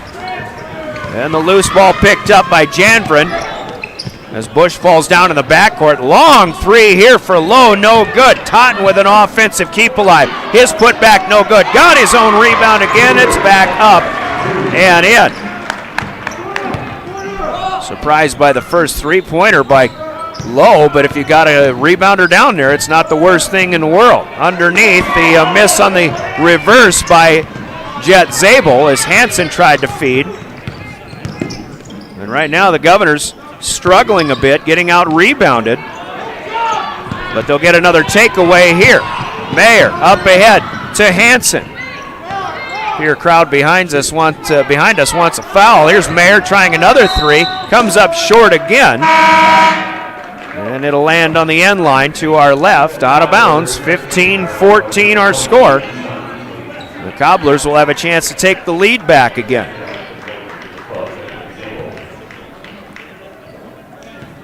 Hansen checking out. Zabel back in for Pierre with 3.5 to go. Pierre led 12-9 at the end of 1. Governors have only scored 3 points so far here in the second period, but the Cobblers only with 5. Now a drive for Janvrin, lost the ball, picks it up, gets it to White Woman, who misses the shot. Mayer down with the loose ball, leads ahead. Keenholz fires a 3, way too strong, but on the backside, caught by Zabel. He will feed underneath as Mayer was left all alone. The Governors with a second chance basket lead by 3 again. Now a loose ball knocked away by Zabel. Up ahead, Keenholz to Ben Heisler, who puts it up and in, and the Governors with a couple of fast break baskets, and suddenly leading by 5. 19-14, timeout on the floor called by the Cobblers with 2:49 to play. Timeouts in our broadcast brought to you by Coca-Cola Bottling and Pierre. Grab a Coke, be back in 30 seconds. You're listening to Pierre Governor Basketball. Help you find your dream home. There are 10 things you need to do to buy or sell your home. Number 1, call him at 605-220-2676, and he'll handle the other 9. As your resident realtor on a bike, he will make buying or selling your home feel like a walk in the park, not an Ironman triathlon. Find him on Facebook or email scott@LeeRealEstatePier.com. Lee Real Estate and Scott are proud sponsors of Central South Dakota Youth Sports and Events broadcast on Live Ticket TV. Quality service and dependable products since 1956.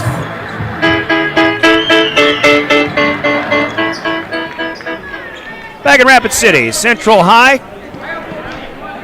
Good ball game here. A little bit of a low scoring game, I think, as far as Governor fans are concerned, though. 19-14, Central coming out of their first called timeout in this game. Give it to Jet Janvrin, who spins and drives down the lane up against the bigs of the Governors, and one of them picking up a foul. It may be Christian Bush. That'll be his second personal shooting foul. 2 shots coming here for Janvrin, but that is also the 7th team foul for the Governors. So the rest of the first half, which has 2:42 left, Rapid City will be in the bonus. Janvrin hits the first one, and he'll get another. 19-14. Now 19-15, actually. Janvrin makes it 16, so back to a 3-point game. The lead for Pierre. Keenholz right to left across the timeline, gets a screen from Bush, trying to get around White Woman, and then lays it up and in. Good patient move there for Lincoln Keenholz. Cobblers quickly up the floor, trailing by 5 again. Here's Keyshawn Beasley, pass inside, knocked away by Zabel, who will get another steal. Up ahead, Keenholz, left-hander, no good, but he is fouled by Wyatt Anderson. So again, Keenholz with an opportunity this time to go to the free throw line. And just in these last 2 trips up the floor, Lincoln Keenholz may be working his way and trying to take over the game here. They are letting Matthew Hansen into the game for Christian Bush. I was thinking on a 2-shot foul, they should have waited for the first one, but Christian Bush needs some attention on his right lower leg, so that has him out now and Hansen in before that first free throw, which Keenholz has now rimmed in and out. It's no good. He'll try for one more. Second one up and good. Lincoln with 3 points here is all, but that one doubling those 3 doubling the lead now, 22-16.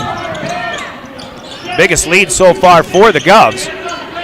Here's White Woman to the near side on the pass to Hafer. Underneath Beasley, actually down to the corner. He tries to pass, but it's taken away by Keenholz. All alone, jam for Keenholz. And I'll tell you what, he was up there longer than Jackson Edmond was, but they don't whistle him for the tech. Good thing for the Govs. Here's Kaiser trying to get to the ball handler, Janvrin, but Cade Kaiser with the bump. Called for the foul. Keenholz with that steal. Breakaway jam. 24-16 now, but a one-on-one opportunity coming for Jet Janvrin. None of these Central Cobblers were starting players a year ago. Janvrin, first free throw good. He's 3 for 3 here in the second period. He'll be subbed in for if he makes one more. Meanwhile, Isaiah Whiting is checked in for Curtis Hafer. Minute 45 left in the first half. The Govs have opened it up just a little bit. Second free throw for Janvrin is good, and he'll check out. Now 24-18 as John Suarez, the 5'11 junior, back on for Rapid City. Keenholz will run the point with Mayer on the bench for the time being for the Governors. Crosses over, now drives, and was trying to get it back to Hansen, who would have had an open opportunity, but Keenholz is fouled, I believe, on the floor. Probably going to be a 1-and-1 opportunity, as this is, or is it just number 6? It is on Suarez. That is team foul number 7. So Keenholz, well, they're giving him 2 shots. They were saying he was going to be in the act of shooting, but once he was fouled, he tried to dish it away. Keenholz, first one up and good. Second one coming. And number 3's got this one up, in and out, no good. 6 points for Lincoln now. 90 seconds to play here in quarter number 2, 25-18. Governors with the lead as Wyatt Anderson hesitates and drives. The running floater up, no good. White Woman keeps it alive. Central with another opportunity. Back to Anderson on the baseline. That won't go. White Woman battling again, but this time he'll be over the top of Jet Zabel. Couple of misses there for Anderson, so the Governors will walk the other way, and Zabel will get a 1-and-1 this time. Zabel working hard once again, as we talked about with Coach Kusler in pregame about the effort of Jet Zabel last night. She said he played like a man. He's only a sophomore. So yeah, I guess he's still a boy, but he got the second. He's got the front end of the 1-and-1 here.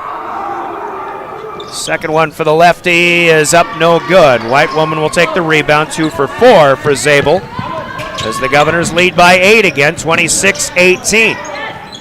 Whiting to White Woman, back to Whiting, and this one will be goaltending. The layup off the glass and then blocked by, I believe it was Zabel, but they'll give Whiting the bucket. Well run, give and go there between the Cobblers. Back to a 6-point game, 26-20. White Woman with his first basket. We're in the final minute now of the first half. Pull-up jumper, Hansen misses, and that one barely got the rim as Hansen, who shot well last night, just 1 for 3 on the floor so far today. 26-20, 52 seconds to go in the first half. Suarez hands off to Whiting, now up to the top of the key with a pass to Wyatt Anderson. He puts it on the floor, and Zabel got a hand on that one. Whiting comes down with it and ends up out of bounds. He thinks he got fouled. Where the Governors apparently got all ball. Heisler and Keenholz bringing it up. Keenholz it is, right to left. Across the timeline. He'll pull up for 3. They gave him the space, and Lincoln makes him pay. 9 for Link. It's 29-20. The difference in the game is the shot clock will turn off. 20 seconds to go here for the Cobblers. Loose ball in the backcourt. Cade Kaiser with the pickup, and he gets blocked by Suarez from behind. The Governors will get the keep alive as Zabel wanted a goaltend. Keenholz has it. 3 balls short this time. And underneath, Keyshawn Beasley will heave home from 75. That's no good, and our first half will come to an end. On the Gales Gas Service scoreboard, the Governors with a 17-11 advantage in the second period. They lead 29-20 here at intermission, as Gales Gas Service of Pierre sponsors our 29-20 scoreboard in favor of the Governors. We'll take a 2-minute timeout. We're back as our Leiden and Associates halftime break begins.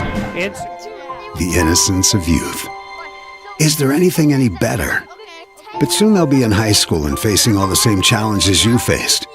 How to make friends, how to fit in, how to be cool. We want our children to have everything they'll need to live fulfilling and productive lives.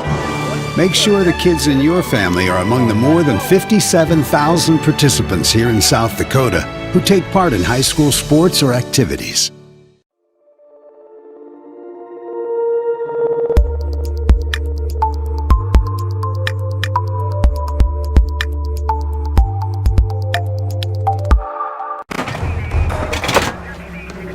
Everyone says they want to change the world. But not everyone will.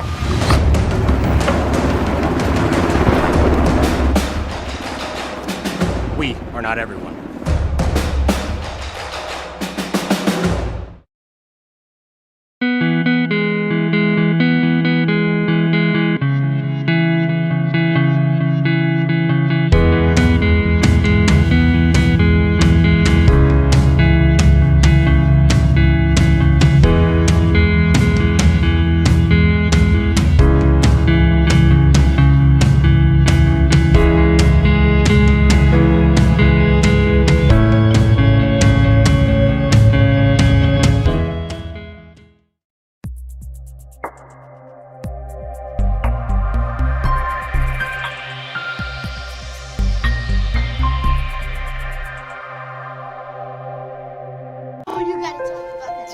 The innocence of youth.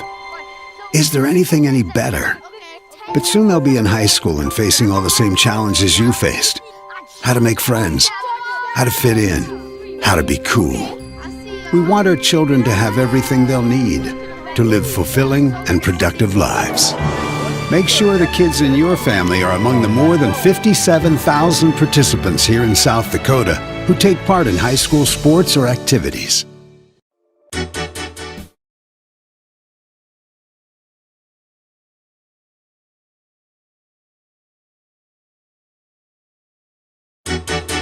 When you expect more, you expect more. When you expect more, Dakota Prairie Bank, providing great service right from the start. It's our promise to you that sets us apart.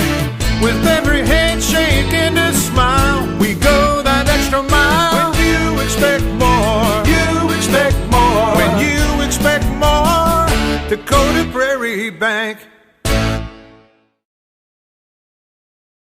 Titan Machinery is your go-to Case IH agricultural equipment dealer. Your Highmore and Pierre locations have a large selection of new and used ag equipment with access to one of the largest parts and whole goods inventories in the country.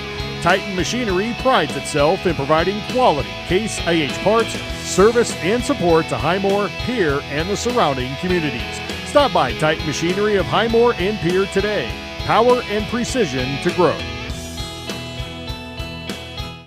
Titan Machinery is your go. The best Western Ramkota Hotel in Rapid City supports all South Dakota student athletes and their families. They are conveniently located off Interstate 90, close to downtown and minutes from the beautiful Black Hills. The Ramkota offers sports and family-friendly rates. Guests can relax for free in the indoor water park. They have 36,000 square feet of banquet and meeting space, and the award-winning Minerva's Restaurant and Bar is located on site.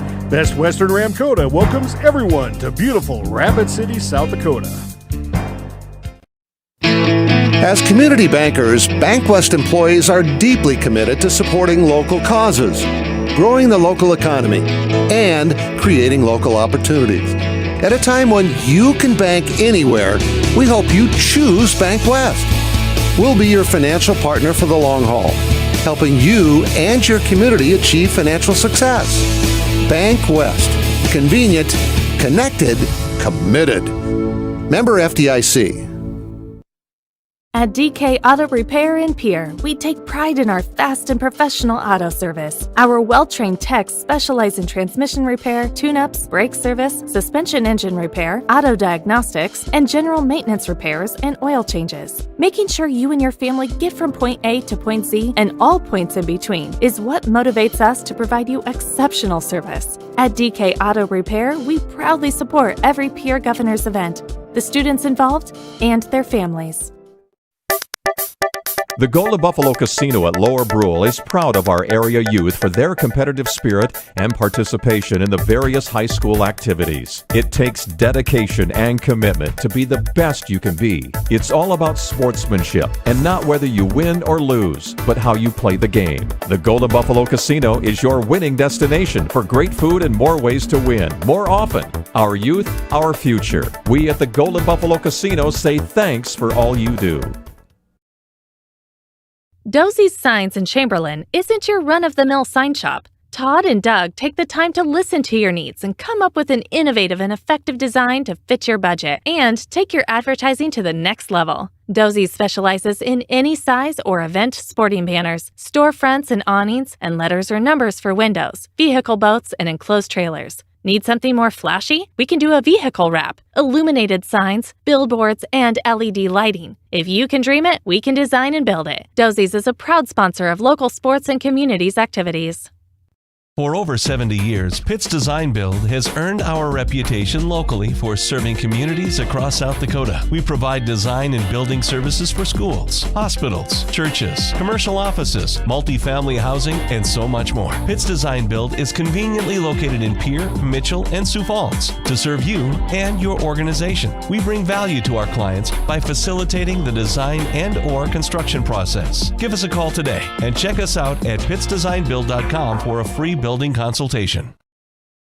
The Pierre Fire Department has a strong and proud history of volunteering for our community since 1881.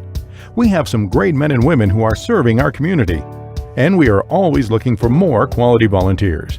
No experience is necessary, as we provide training locally. If you are looking for the next adventure and an opportunity to serve your community, volunteer today. It's as easy as calling 605-773-7401 to get started. At Jan Bussey Ford & Highmore, they've been building partnerships for life by treating customers right, offering a low-pressure sales process, no haggling over price, passing low overhead savings on, and providing a Ford-certified service department fixing it right the very first time. If you're looking for a new Ford, a quality pre-owned vehicle, a new or used ATV, or a trailer, stop by Jan Bussey Ford & Highmore and experience the difference. Jan Bussey Ford, building partnerships for life. Have all of your painting supplies at the paint store in Pierre. They mix paint and they color match paint. They carry interior and exterior stains. Great selection of paint. Find it at 1006 East Sioux Avenue in Pierre. The Paint Store, 605-224-8312, 224-8312. The Paint Store is a proud supporter of the Stanley County Buffaloes and the Pierre Governors in sports and activities. The Paint Store, same great paint, same great services. Briggs Trucking and Construction in Fort Pierre provides quality freight transportation services, cargo hauling, excavation, and demolition services. They also specialize in dirt and gravel work for everything from commercial work to new construction. Briggs Trucking and Construction will haul everything from light poles to farm and agricultural supplies. The bigger the job or the bigger the load, the better, as that is where their expertise really shines. Contact Briggs Trucking and Construction at 605-280-2848 or email them at cbriggs25@pi.midco.net to visit about your next project. Graham Tire of Pierre is your premier hometown shop, specializing in tires to fit vehicles, from ATVs to large farm equipment and everything in between. At your tire store next door, you can find a plethora of brand name tires that range from 4 to 10 ply and much more. Our highly skilled technicians can handle brakes, heating, and air conditioning. Call us today at 224-8643 or visit us at grahamtire.com. Graham Tire is a proud sponsor of Pierre and surrounding communities' local activities. Wow, Bill, you're walking so much better. What did you do? Well, I got so tired of the pain and nearly fell. And one of my friends recommended physical therapy at Winter Physical Therapy. And you know what? My back also stopped hurting. Huh. So how did you get started? My doctor wrote me a referral, but that's not always needed. Turns out you always have a choice where you want to go. So why did you choose Winter Physical Therapy? I love to support our locally owned small businesses, and quite frankly, they give great personalized care. Winter Physical Therapy, exceptional care. Facing fourth at 190, we mentioned Marley Shorter, a first place finish, and still waiting again on Sierra McFarling at ninth. I take that play back. She has won that championship. She got a 9-0 win over Larson of Sioux Falls Lincoln, as Josh Rydberg's match still forthcoming. So a good job there by the Governor Wrestling ladies, as we are into the second half, underway. Second half throw-in like the opening tip, brought to you by the folks at Comtech in Pierre. It's a leaner for Jackson Edmond, trying to get one to go, but it will not. And then Edmond called for the foul as he falls on top of one of the Cobblers and is ruled for the offensive. So the first possession, no good. Jet Zabel starts the second half in place of Christian Bush. Hopefully Christian's right leg doing all right, but doesn't get the start. Here's a takeaway for Lincoln Keenholz and an errant pass. Keenholz trying to go the distance left to right now, and he'll be fouled by Wyatt Anderson, who will negate the layup. But Keenholz will go to the free throw line. Keenholz with 9 points in that first half, all in the last 3 or 4 minutes of the first half. Anderson's foul, his second. Keenholz's first free throw is up and good. So just like that, he's in double figures. Keenholz, of course, can explode at any time offensively. And he gets 2 for 2 here in the first point output for either team in the second half. And the Governors lead by 11 all of a sudden, 31-20. Anderson on the move, going around Zabel, jump stop, blocked from behind by Keenholz, who gets the rebound. He still has it up ahead. The leaning finger roll with the right hand is no good, and the loose ball ends up on the end line. Reno Lowe tries to save it, unable to do so, and it'll stay with the Govs. Pierre will throw in. Again, moving left to right here in the second half. Jacob Mayer finds Zabel. Turnaround shot up and good. Fed by Zabel. Lincoln Keenholz has a field goal to go along with his 2 free throws and a 4-0 start for Keenholz and the Governors. With the first minute gone by in the second half. Here's Janvrin underneath. Blocked by Mayer. Hansen comes down with it. Up ahead, but a pass too tall for Mayer, and that'll go out of bounds in the far corner. Pierre's first turnover of the second half. It'll be their 6th in the game. They lead 33-20. Cobblers will slow it up.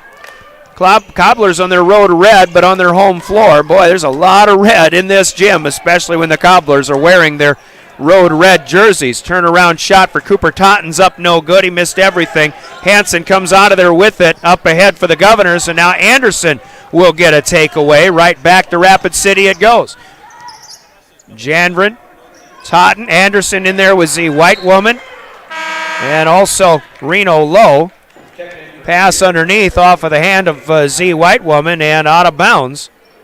And the Governors will get it back with the first substitution for Pierre. Brings Jacob Mayer out, Brecken Kruger in, and Brianna Kuzler going to take a timeout here. 30-second Coca-Cola break in the action with 6:16 to go. We just started the second half. We're in the third quarter. 33-20 Governors. Back in 30, you're listening to Governor Basketball. Electric is your neighborhood electrical service contractor, and so much more. No job is too big or too small for our team of professionals. We pride ourselves on keeping up with new technologies, such as Aerial, an augmented reality visual tool used to customize and experience a finished space before breaking ground. So whether you're building new or renovating a home, farm, or commercial space, let John Hoffman Electric light the way. John Hoffman is a proud sponsor of all local activities broadcast on Live Ticket TV.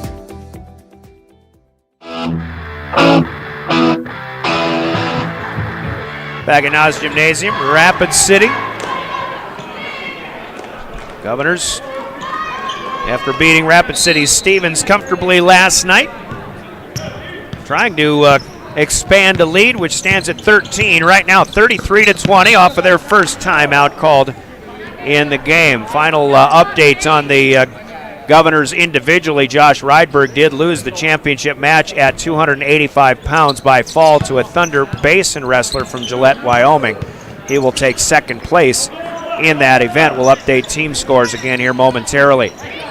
Jet Zabel, top of the key with it. Over to Cade Kaiser in there out of the timeout. Inside it goes to Keenholz, posting up. Nice fadeaway shot. It's up and good.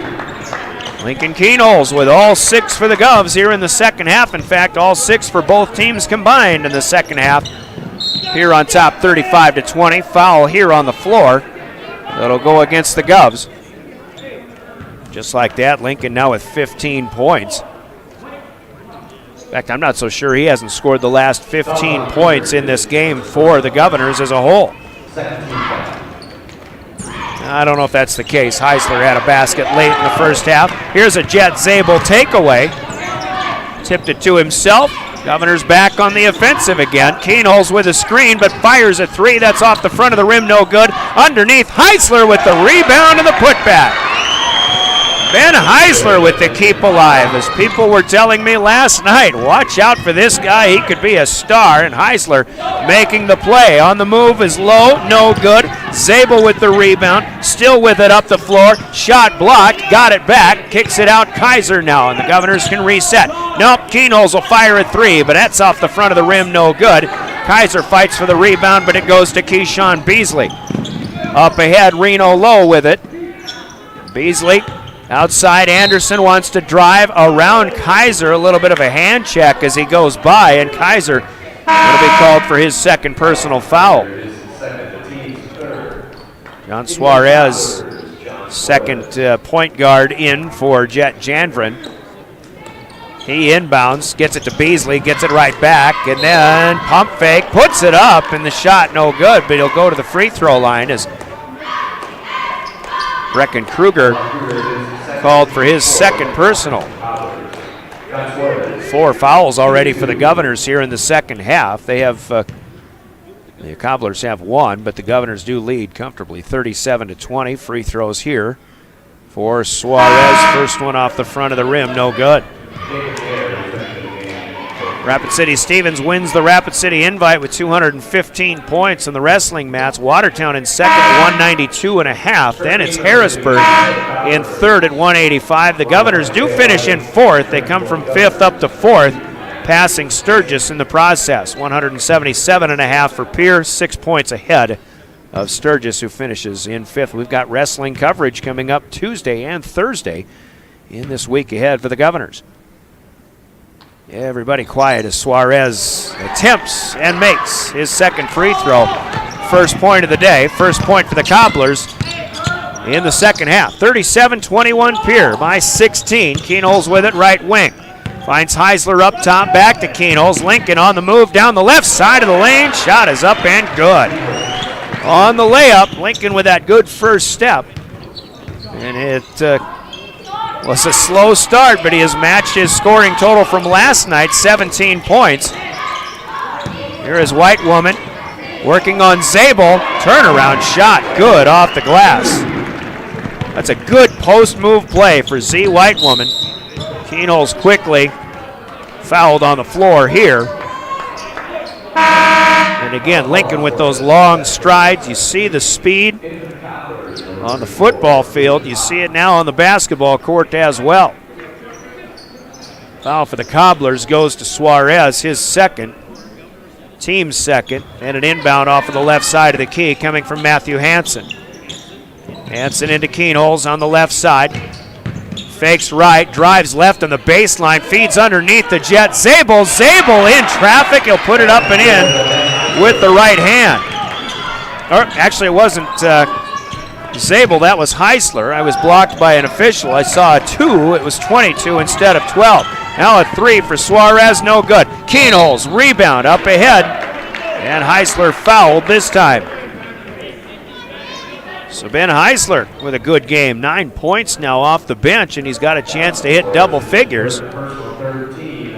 With 2 shots coming, Suarez picks up his second in a row, and that's 3 overall. 3:44 to go, third quarter. Heisler, free throw. He gets 2, but the first one no good. And the Governors will send in another big, Carson Aharts, for the first time, as Jet Zabel will get a break. So Christian Bush maybe out of action for the rest of the way. Almost looks like, I'm just looking at Christian right now across the way, and he's just been working on that right calf. I'm not sure if that's what the issue is, but second free throw for Heisler, no good. White Woman down with the rebound. Cobblers on the move, but trailing 41-23. Here's Janvrin on the top of the key, over to Curtis Hafer in for the first time here in the second half. Hafer around the perimeter, back to Janvrin, hesitating, and he just got pushed a little bit, but called for the travel. That was good defense there by Jacob Mayer. Pivot foot picked up, and now a timeout will be taken off of the turnover for Rapid City Central. A 60-second Coca-Cola timeout here, as the Governors have opened it up here early in the second half. They lead 41-23. We're back in 60 seconds. At Ringneck Energy, their mission is to produce renewable energy that adds value to grain and livestock production, enhances the income of their investor partners, and provide a safe, rewarding work environment. Located at 901 Redwood Avenue in Oneida, South Dakota. Call 605-945-6900 or check ringneckenergy.com. A proud supporter of local schools and wishes all students the best of luck in all their activities during the school year, creating economic opportunities in our community. When you're in the need for high-quality replacement auto parts, look no further than Zander Auto Parts and Machine Shop in Pierre. Zander's has been servicing the Pierre area for over 40 years. Their professional parts techs can get you the part you need and get you back on the road. Stop by Zander Auto Parts and Machine Shop at 500 West Sioux in Pierre or call 224-9221. Zander's, your source for domestic and foreign auto parts and accessories.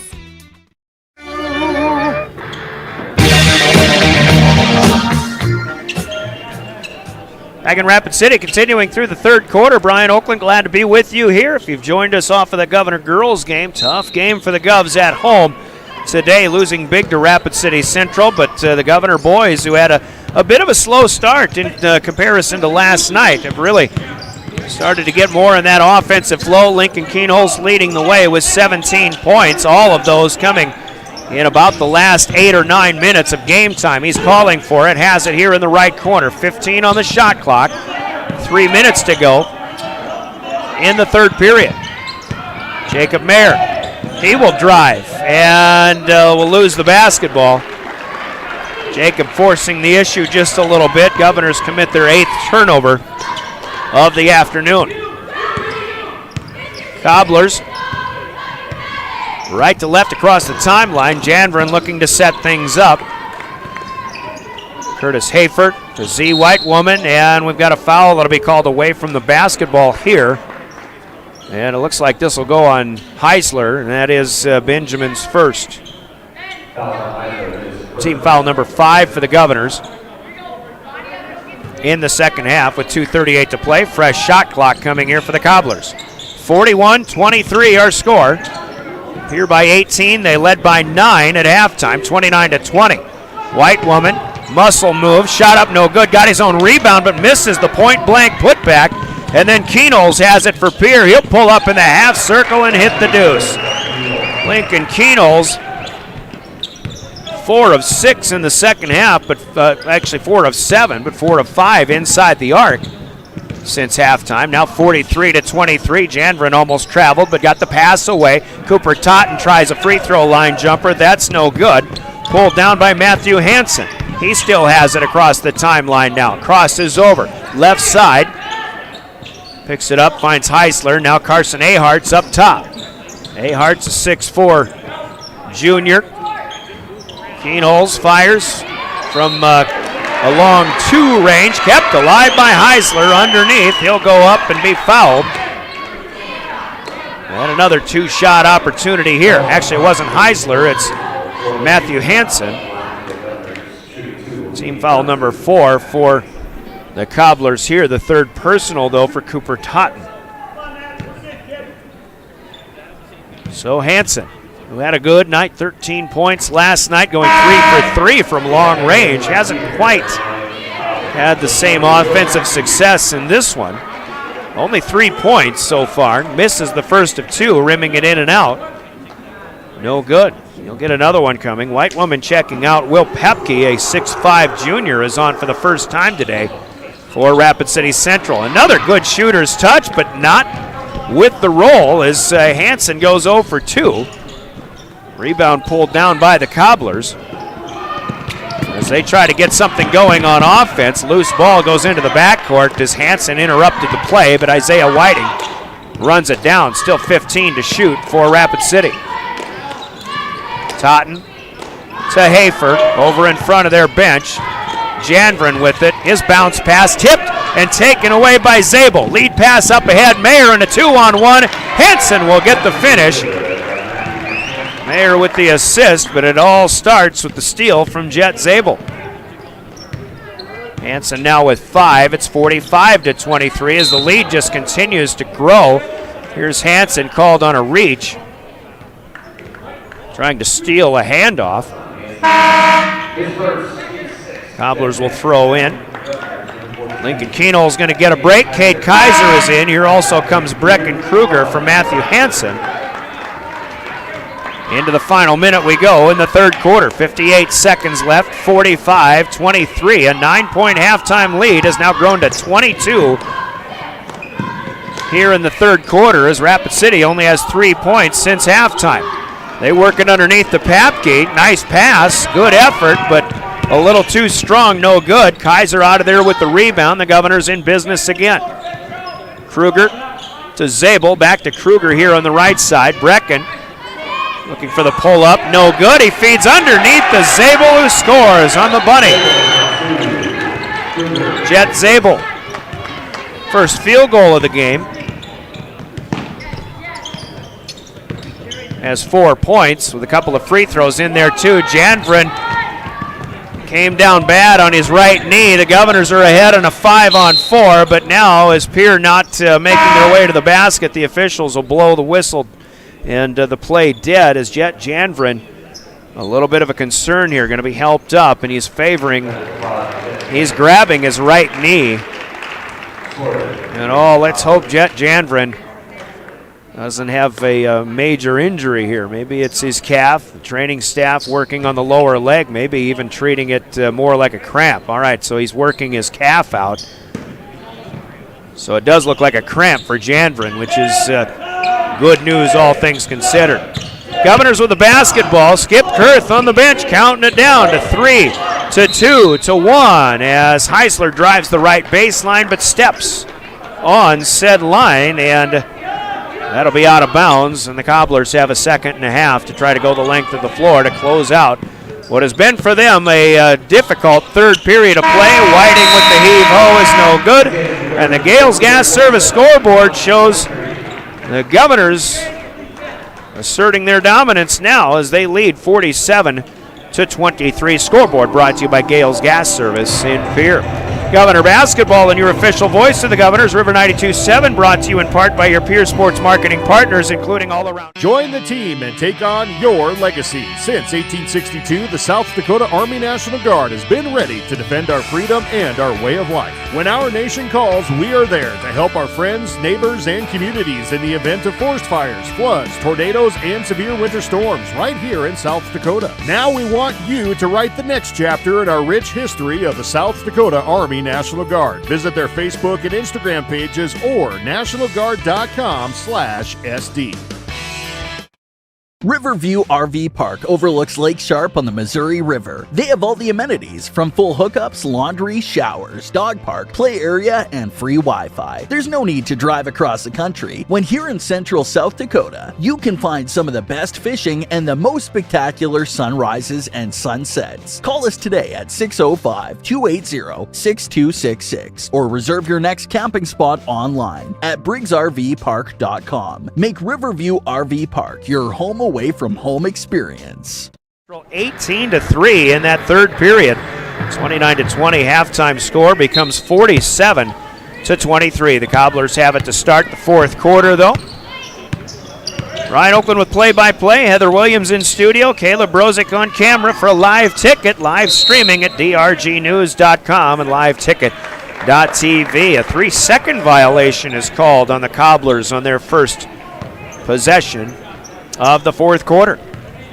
Driven by the Office of Highway Safety, the state of South Dakota, reminding us to drive slower, live longer, especially in winter driving conditions. This is Pierre Governor Basketball on your official voice of Pierre Governor Sports, River 92.7. KGFX FM Pierre, a member of DRG Media Group. Live streaming again with live ticket at drgnews.com. Here's Jackson Edmond off of the left elbow. He'll feed as Heisler looks for three, but the shot no good. Wyatt Anderson down with the rebound. Cobblers right to left with it. John Suarez gets Edmond up into the air and then tries to make something happen, but he loses the basketball. Edmond with the pickup, and now a foul here on the way up the floor. As Suarez shaking his head after peeling himself off the floor. Suarez has 4 personals now, as the Cobblers have 5 as a team.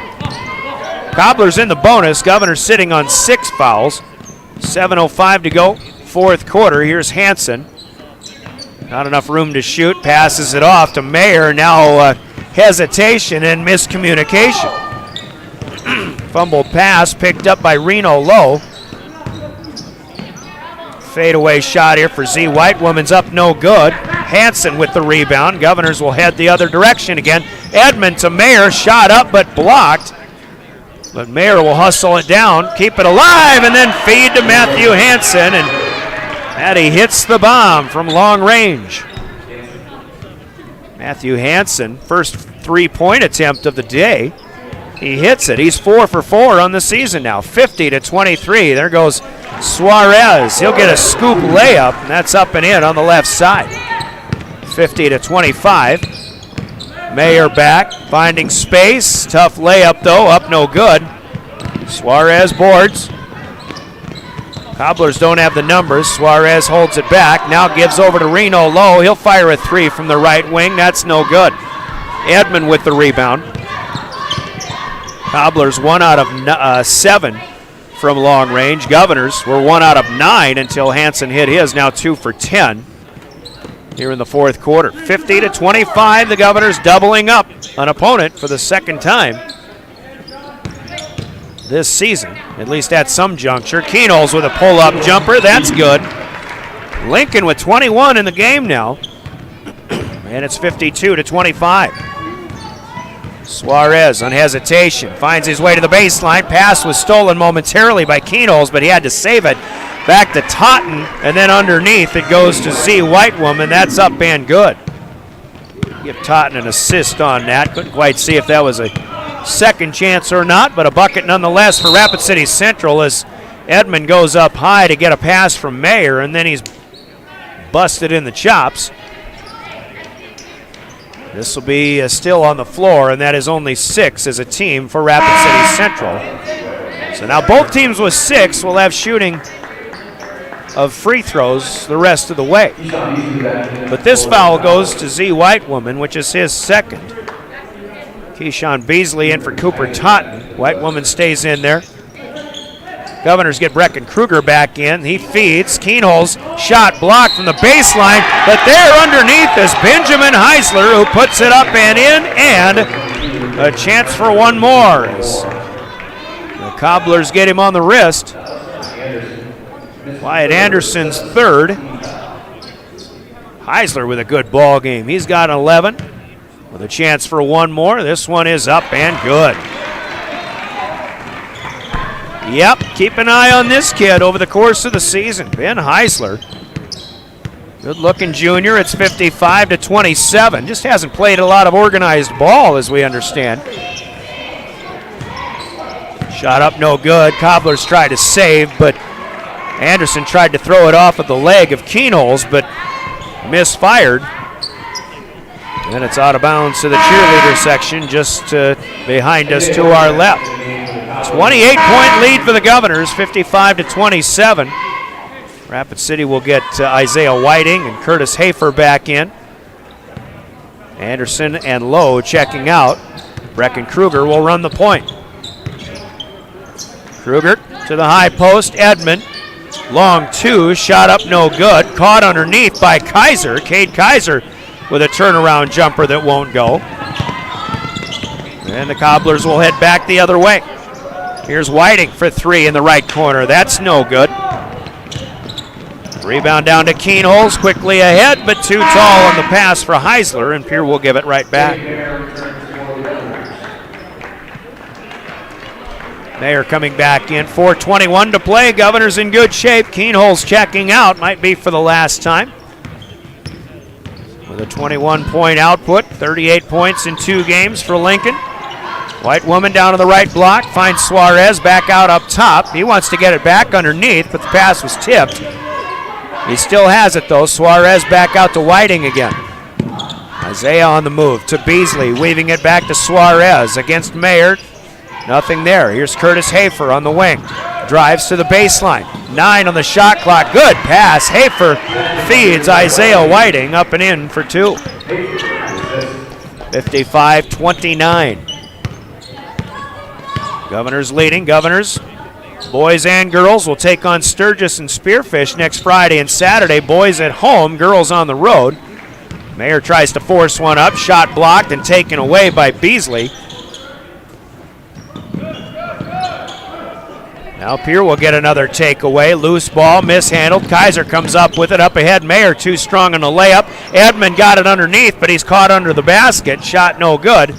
And Pierre will go 0 for 2 on that trip.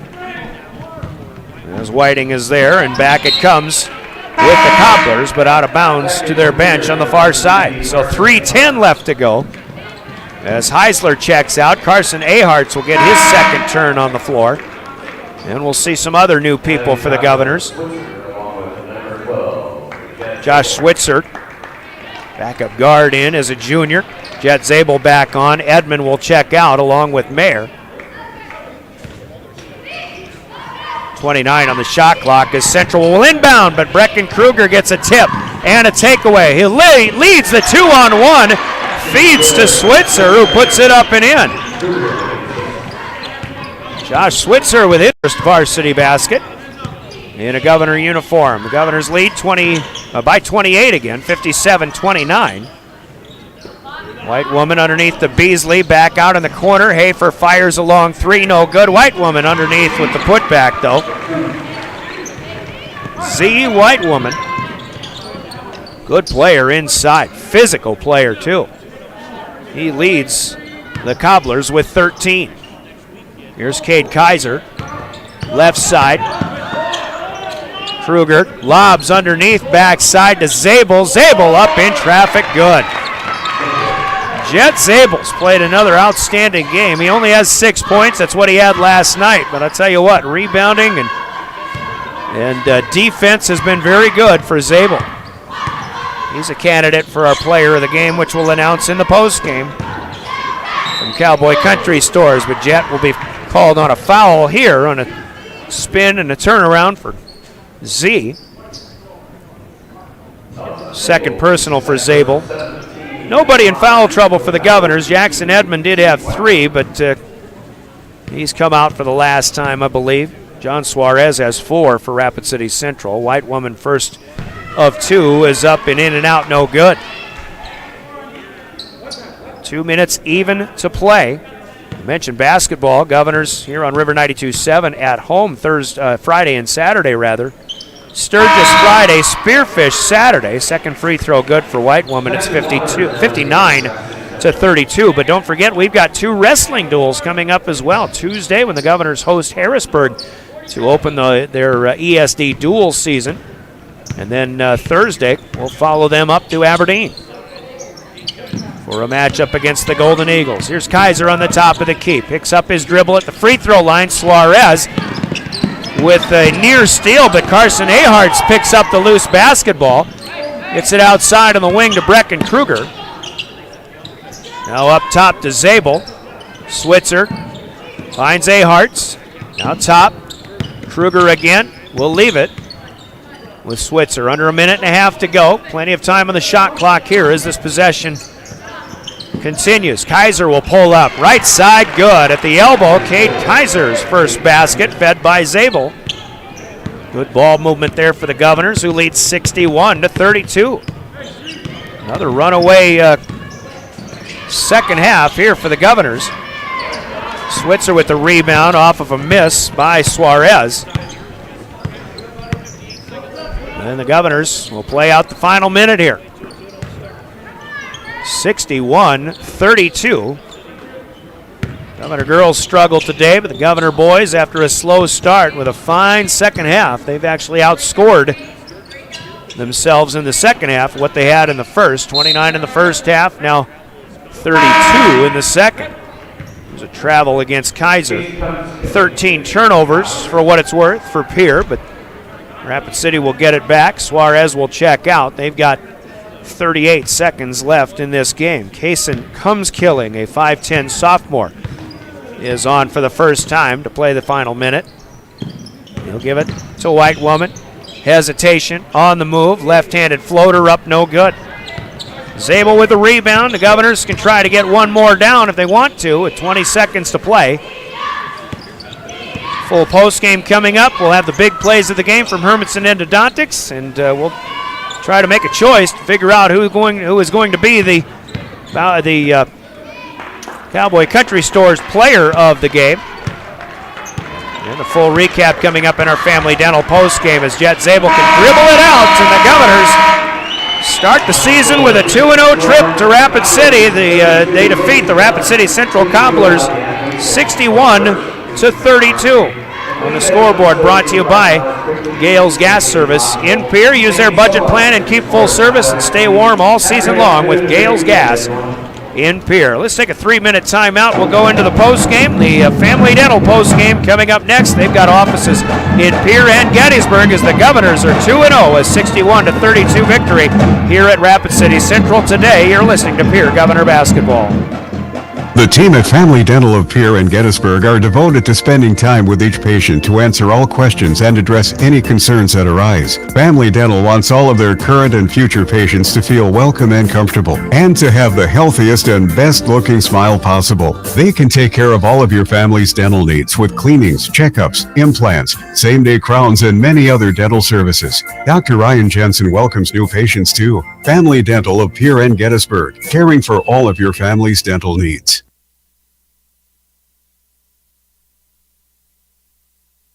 From the early days of South Dakota statehood through today's digital revolution, BankWest has remained committed to helping customers and communities succeed. BankWest Associates uphold this commitment by developing innovative products, tailoring financial solutions to customer needs, and actively supporting community causes. For a bank committed to helping you and your community prosper, choose BankWest.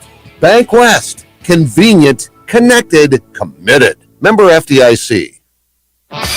This is Cody Matson and Amy Larson from Beck Motor Company, and we need your vehicle. Equinox, we need it. Traverse, we need it. Malibu, Impala, we need it. Any vehicle, we need it. Do you have a vehicle you want to sell? Call us. 224-5912. Beck-motors.com. We're making a great deal better every day. We're making a great deal better.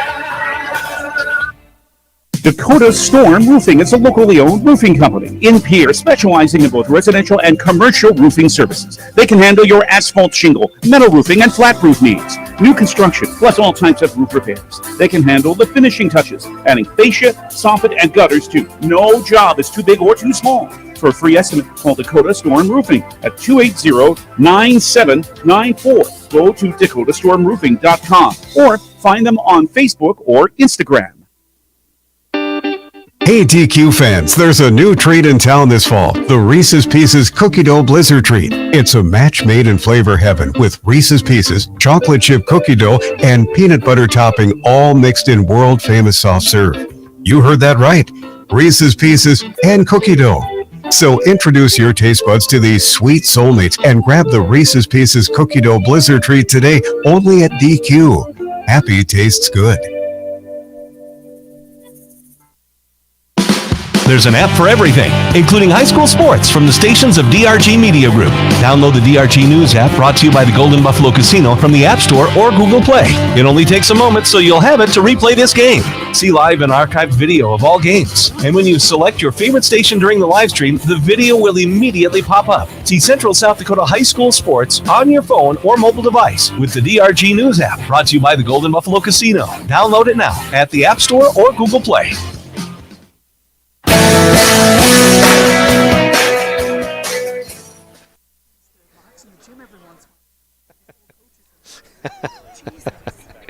Welcome back to Nas Gymnasium. Just had a little chat with a Riggs High Hall of Famer, Lori Mikkinen. But good win here for the Governors, 61-32. It wasn't easy in the first half. Rapid City Central up to the task, kept within 9 by halftime. It was really anybody's ball game in that first quarter, especially. Governors with 3 ties. There were 2 lead changes. Rapid City Central scored 7 straight to go up 9-4 early on, but Pierce scored the last 8 points of the quarter, and they led 12-9.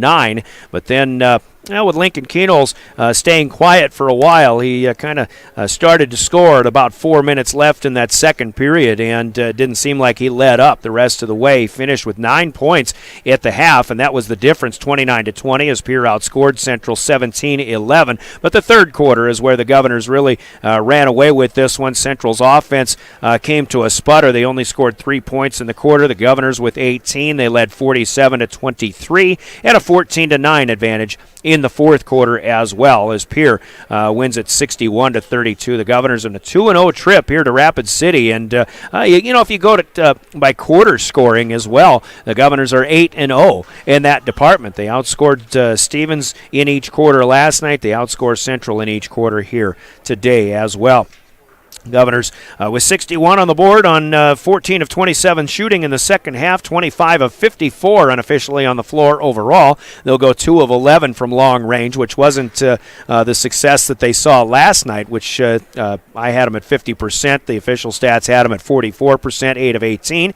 That's kind of what you're looking for if you're Pierre, but three-point shooting just wasn't there, but there was other good things happening in the offense, and the Governors shot free throws better today too, 9 of 17 with the effort here today. 9 players in the scoring column. Keenholz is the only double-figure scorer today. No, I take that back. There are 2 double-figure scorers. Lincoln Keenholz with 21 points to lead the way, but it's Ben Heisler off the bench. He'll finish with 12, playing an outstanding effort here today. Matthew Hansen with 8 points, Jet Zabel with 6, and then 4 points for Jacob Mayer, 4 for Christian Bush, 2 points off the bench for Cade Kaiser, 2 for Josh Switzer, and a bit of a surprise, but only 2 points for Jackson Edmond, which happened to be on an offensive rebound and a throwdown, even though he got teed up on that one, but Edmond just didn't have his best stuff today. But again, when the Governors are getting production from all over the place, they don't need the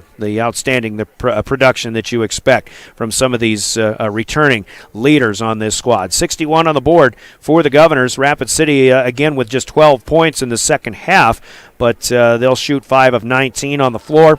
Since after halftime, 12 of 42 for the ball game, only 1 of 9 from outside the arc. They do hit 7 of 10 from the free throw stripe. One double-figure scorer is Shunzi Whitewoman, or Z as they call him, 14 points. Good player.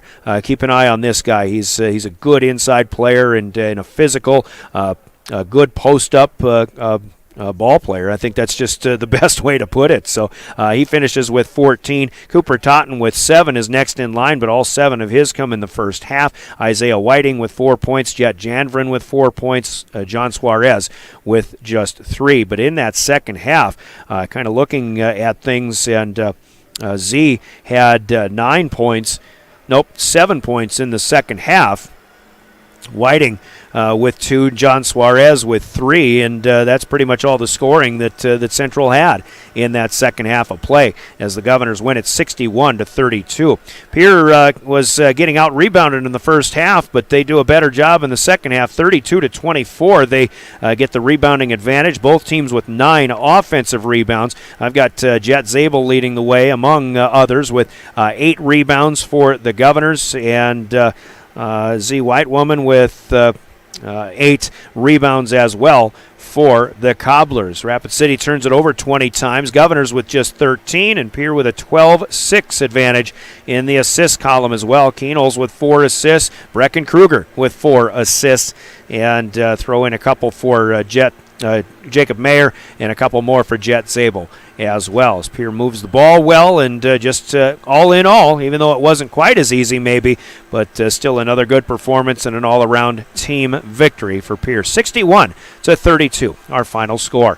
Our Family Dental postgame will continue after another 2-minute break. We anticipate a conversation with head coach Brianna Kusler coming up in the post game, but we've got big plays in your player of the game still to come as well. So we'll start with the big plays when we return in 2 minutes. This is Pierre Governor Basketball. There's one place to watch Pierre Governor Sports online, and that's liveticket.tv. Go Govs Live is where you can find Pierre Governor Sports online. And the folks at Live Ticket thank all of the sponsors that help make sure this all brought to you for free. And if you'd like to sponsor Pierre Governors Sports, just call Live Ticket at 833-605-LIVE. That's 833-605-LIVE. Pierre Governors Sports. Watch them online with Live Tickets.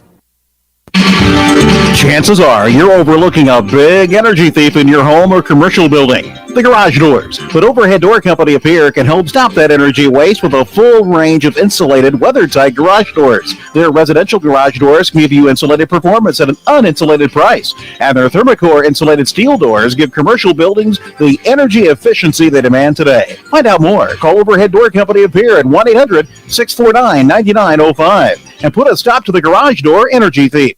Finances, retirement, and investments can all be confusing. Even though we have access to an infinite amount of information, often there is a disconnect between what we should do and what we are actually doing. That's why at Ranky Gray Wealth Management, our team has devoted over 35 years to bringing clear advice about reaching financial independence. The information you need and how to apply it is as simple as calling Scott and I at 224-5959 or visit rankygray.com. Securities offered through LPL Financial Member FINRA SIPC. Investment advice offered through GWM Advisors, a registered investment advisor. GWM and Ranky Gray Wealth Management are separate entities from LPL Financial. It's pretty obvious the world is moving faster than ever, and that means my health sometimes takes a back seat. Pressing pause on life to call for an appointment, shuffle my afternoon schedule, drive across town for a doctor's appointment sometimes feels impossible. My day just got better because I'm feeling better with the help of Avera Now. I can use my mobile device or computer for an online video visit that allows me to see a provider for urgent care conditions 24/7. Technology that fits my life with the quality health care of Avera. Learn how to begin at avera.org/now.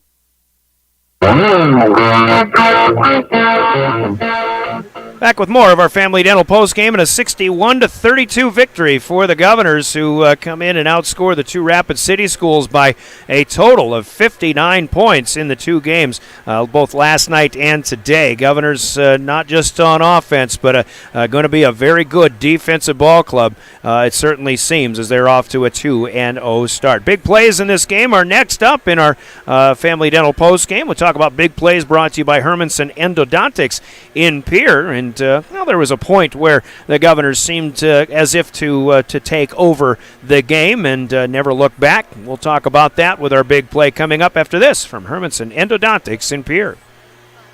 Quality comes first at Hermanson Endodontics. Dr. Ryan Hermanson serves Central South Dakota with specialty root canal treatment. Hermanson Endodontics strives to provide treatment that is not only comfortable, but also provides the best possible outcome. They do this by effective and timely communication with your dentist and preserving as much of the tooth as possible using state-of-the-art three-dimensional imaging and the dental operating microscope to guide diagnosis and treatment. Ask your dentist if a root canal specialist is right for you. Hermanson Endodontics in Pierre. Hermanson Endodontics with big plays of the game, and Rapid City Central again with a lot of energy, which they had to use a lot of last night in pretty good effort against Aberdeen Central. They ended up losing that one by 7, but as they came out, were playing pretty good defense, keeping the Governors down in that first quarter. The first half was not really easy for the Governors, to say the least. A 29-point victory, but it wasn't because of the offense in the first half, but it still was in the first half, I think, in that midway through the second quarter or so, as Lincoln Keenholz was held in check to that point. But once he started going, he scored a few points in a flurry. I think he scored 9 of the last 11 points of the Governors, but he hit a three-pointer in there, had a couple of layups, had a breakaway jam in there as well, and it's plays like that that certainly turn into our big plays of the game, because it was when it just seemed like when Keenholz started getting a little bit more in the scoring mode, and maybe creating opportunities for himself rather than looking for opportunities. He did a great job passing the basketball, especially in the first quarter with 4 assists. But when Keenholz started to heat up, that's when the Governors got going as well. And in addition to the late flurry in the second period, which led the Governors to a 9-point halftime lead, that third quarter was more of the same, an 18-3 advantage for the Governors. Keenholz scored 10 of the 18 in the third stanza. He finishes with 21, but it was when he got going in that second quarter, which to me is the play of the game, or at least the turning point in this game, brought to you by Hermanson Endodontics in Pierre. And with that, we've got a choice to make for our player of the game. We'll talk about that. Player of the game brought to you by Cowboy Country Stores in Pierre and Fort Pierre. That's next. This is Governor Basketball. Anytime is a good time for Cowboy Country Stores in Pierre and Fort Pierre. Fill up your tank and your stomach. Heading to the campground, hunting the fields, fishing the waters, Cowboy Country Stores are ready for you. Feed the family while on the go with delicious food. Breakfast starting at 5 a.m. Fresh baked pastries, coffee, regular and breakfast pizzas, Federal Bird Stands, convenience with a capital C. Cowboy Country Stores and Champs Chicken on Euclid and Harrison in Pierre and in Fort Pierre. Cowboy Country Stores giving us big players of the game, and I think, again, pat on the back to Z. White Woman with 14 points and 8 boards, among other good things that Rapid City Central was able to do from time to time today in the losing cause there. But certainly with the winning effort for the Governors, you're looking at Lincoln Keenholz with 21 points and all the good things that he did, and Jet Zabel with just 6 points, but another good game with a team-high 8 rebounds. But I've got Jet with three steals and a couple of assists, a good all-around game. But, again, mentioned it a couple of times. People are telling me about Benjamin Heisler, who I'm not that familiar with, but they say watch out for this kid. He comes in off the bench, pours down 12 points. He's getting offensive rebounds and putbacks, and I think Ben Heisler ought to be today's player of the game as the Governors win it 61-32. T-shirt heading in the direction of Benjamin Heisler, today's Cowboy Country Stores player of the game. The Governors start 2-0, and let's talk with Brianna Kuzler about this one. It wasn't so easy this time around in that first half. Last night you got off that first quarter scoring flurry, but today Rapid City Central, pretty good defensive effort, and it really wasn't until the second half when you really started to run away with this one.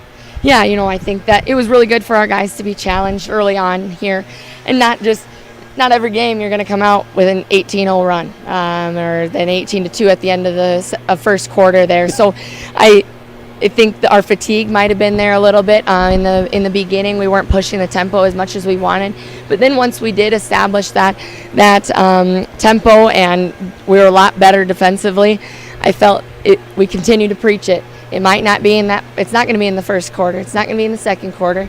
You'll start wearing them down in that third quarter, and by the fourth quarter, you've got them beat. So in that regard, a very patient victory. Right. And I mentioned in big plays that Lincoln Keenholz was getting other people involved early on, but today was one of those days, and we're going to see these days where he'll just kind of decide that he wants to kind of take on the scoring on his own, and that's what he did, and that's when the game really started opening up.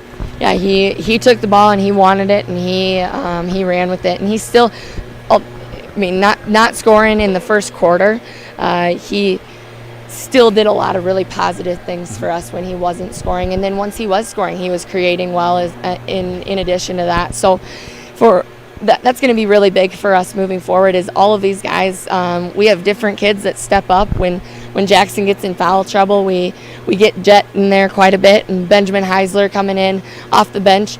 Ben is a very special player. He has a tremendous spring in his bounce, and he creates and finishes well around the basket. So he's somebody that we'll expect to come in and fill his role, and he really stepped up today when we needed him to. Credit Christian Bush and Jet Zabel inside on Z White Woman there. He finished with 14, but there were some late buckets there that extended his points. I think if you look before the fourth quarter there, he was held pretty low for his scoring, and that could have been something that if we didn't have that intensity defensively inside, but with those guys that were guarding him, it might have been a different ball game. You mentioned Christian Bush out with an injury. What do we know about what happened there? Just a calf, so we'll find out more on Monday. Okay, all right. Well, it's still another good all-around victory. 9 players in the scoring column, and everybody's contributing, and you can't ask for a better opening weekend of this season. Right, and I just got done talking over here, and we talked in the locker room. 30 points is 30 points. A win is a win, but we're not content with those, and it's simply just a start. We still have a lot of progress to be made, and it's a really good, positive thing that we aren't content with this, and it doesn't feel great. I mean, you could walk away here feeling like we're on top of the world because we're 2-0, and we're not walking away here. We know that we have work to do, and our guys have that that mentality right now, and that's something that's really special to be a part of, because they're settling in, but they're not settling, and that's something that will take us to that next level. That's a good way to put that. So it's just, like I say, a good start. Now you get a chance to perform in front of the home crowd in your next 2 games, Sturgis and Spearfish, and obviously you'll be favored in those matchups. But what are you expecting next weekend? I think, again, just discipline on our side of the ball and being able to create. They're going to have obviously film to watch on us, but I think if you watch film, you're gonna who are you going to key on? Yeah. And that's something that we have to our advantage. Is when Jackson goes out with foul trouble, he still did a lot of really positive things for us when he was in there. But we had kids step up, and every night it might be somebody new, and that's something where you don't know who you can key in on, and we have that depth and that advantage in that regard. And then I think just using the energy that our crowd brings to elevate our game and stay within ourselves, stay composed. I thought that we did a good job even when they were rattling off some points here. Our composure remained steady, and that was something. Credit that to the kids, because they could have easily gotten a little bit flustered and it could have been different. So they did a really good job of trusting that our defense will play into our offense and not forcing anything. So I think what fans have to look forward to is a good defensive team, but a team that moves the basketball very well on offense, and certainly a lot to look forward to. Yeah, staying really fundamental. It's been great. All right. Coach, great start. We'll see you next Friday. Thank you very much. Great effort. Brianna Kuzler and the Governors defeating Rapid City Central 61-32. That about does it for our Family Dental post-game show here, as we remind you, in winter driving especially, the South Dakota Office of Highway Safety reminding us to buckle up every trip, every time, and we buckle up because seatbelts save lives. Reminders from the South Dakota Office of Highway Safety. Governors have Sturgis at home 7 o'clock on Friday, and then Spearfish in the afternoon on Saturday. The Governor girls, after a rough start in their opening weekend at home, go on the road to Sturgis on Friday night. Spearfish Saturday afternoon. David Burrell will have the call of those on KGFX. We also have Governor Wrestling coming up with Harrisburg coming to town, an ESD duel on Tuesday night here on River 92.7. Governors go to Aberdeen to take on the Golden Eagles on Thursday night as well. So 4 more Governor sports efforts coming up here on River 92.7 in the week ahead. Our thanks to Caleb Brozick for running the camera on Live Ticket. You can view this one on demand at drgnews.com. Once we sign off, and last night's game as well. And for Heather Williams in studio, until we speak with you again Tuesday night from Riggs High Gym, I'm Brian Oakland, DRG Media Group Sports. Enjoy the rest of the weekend, everybody.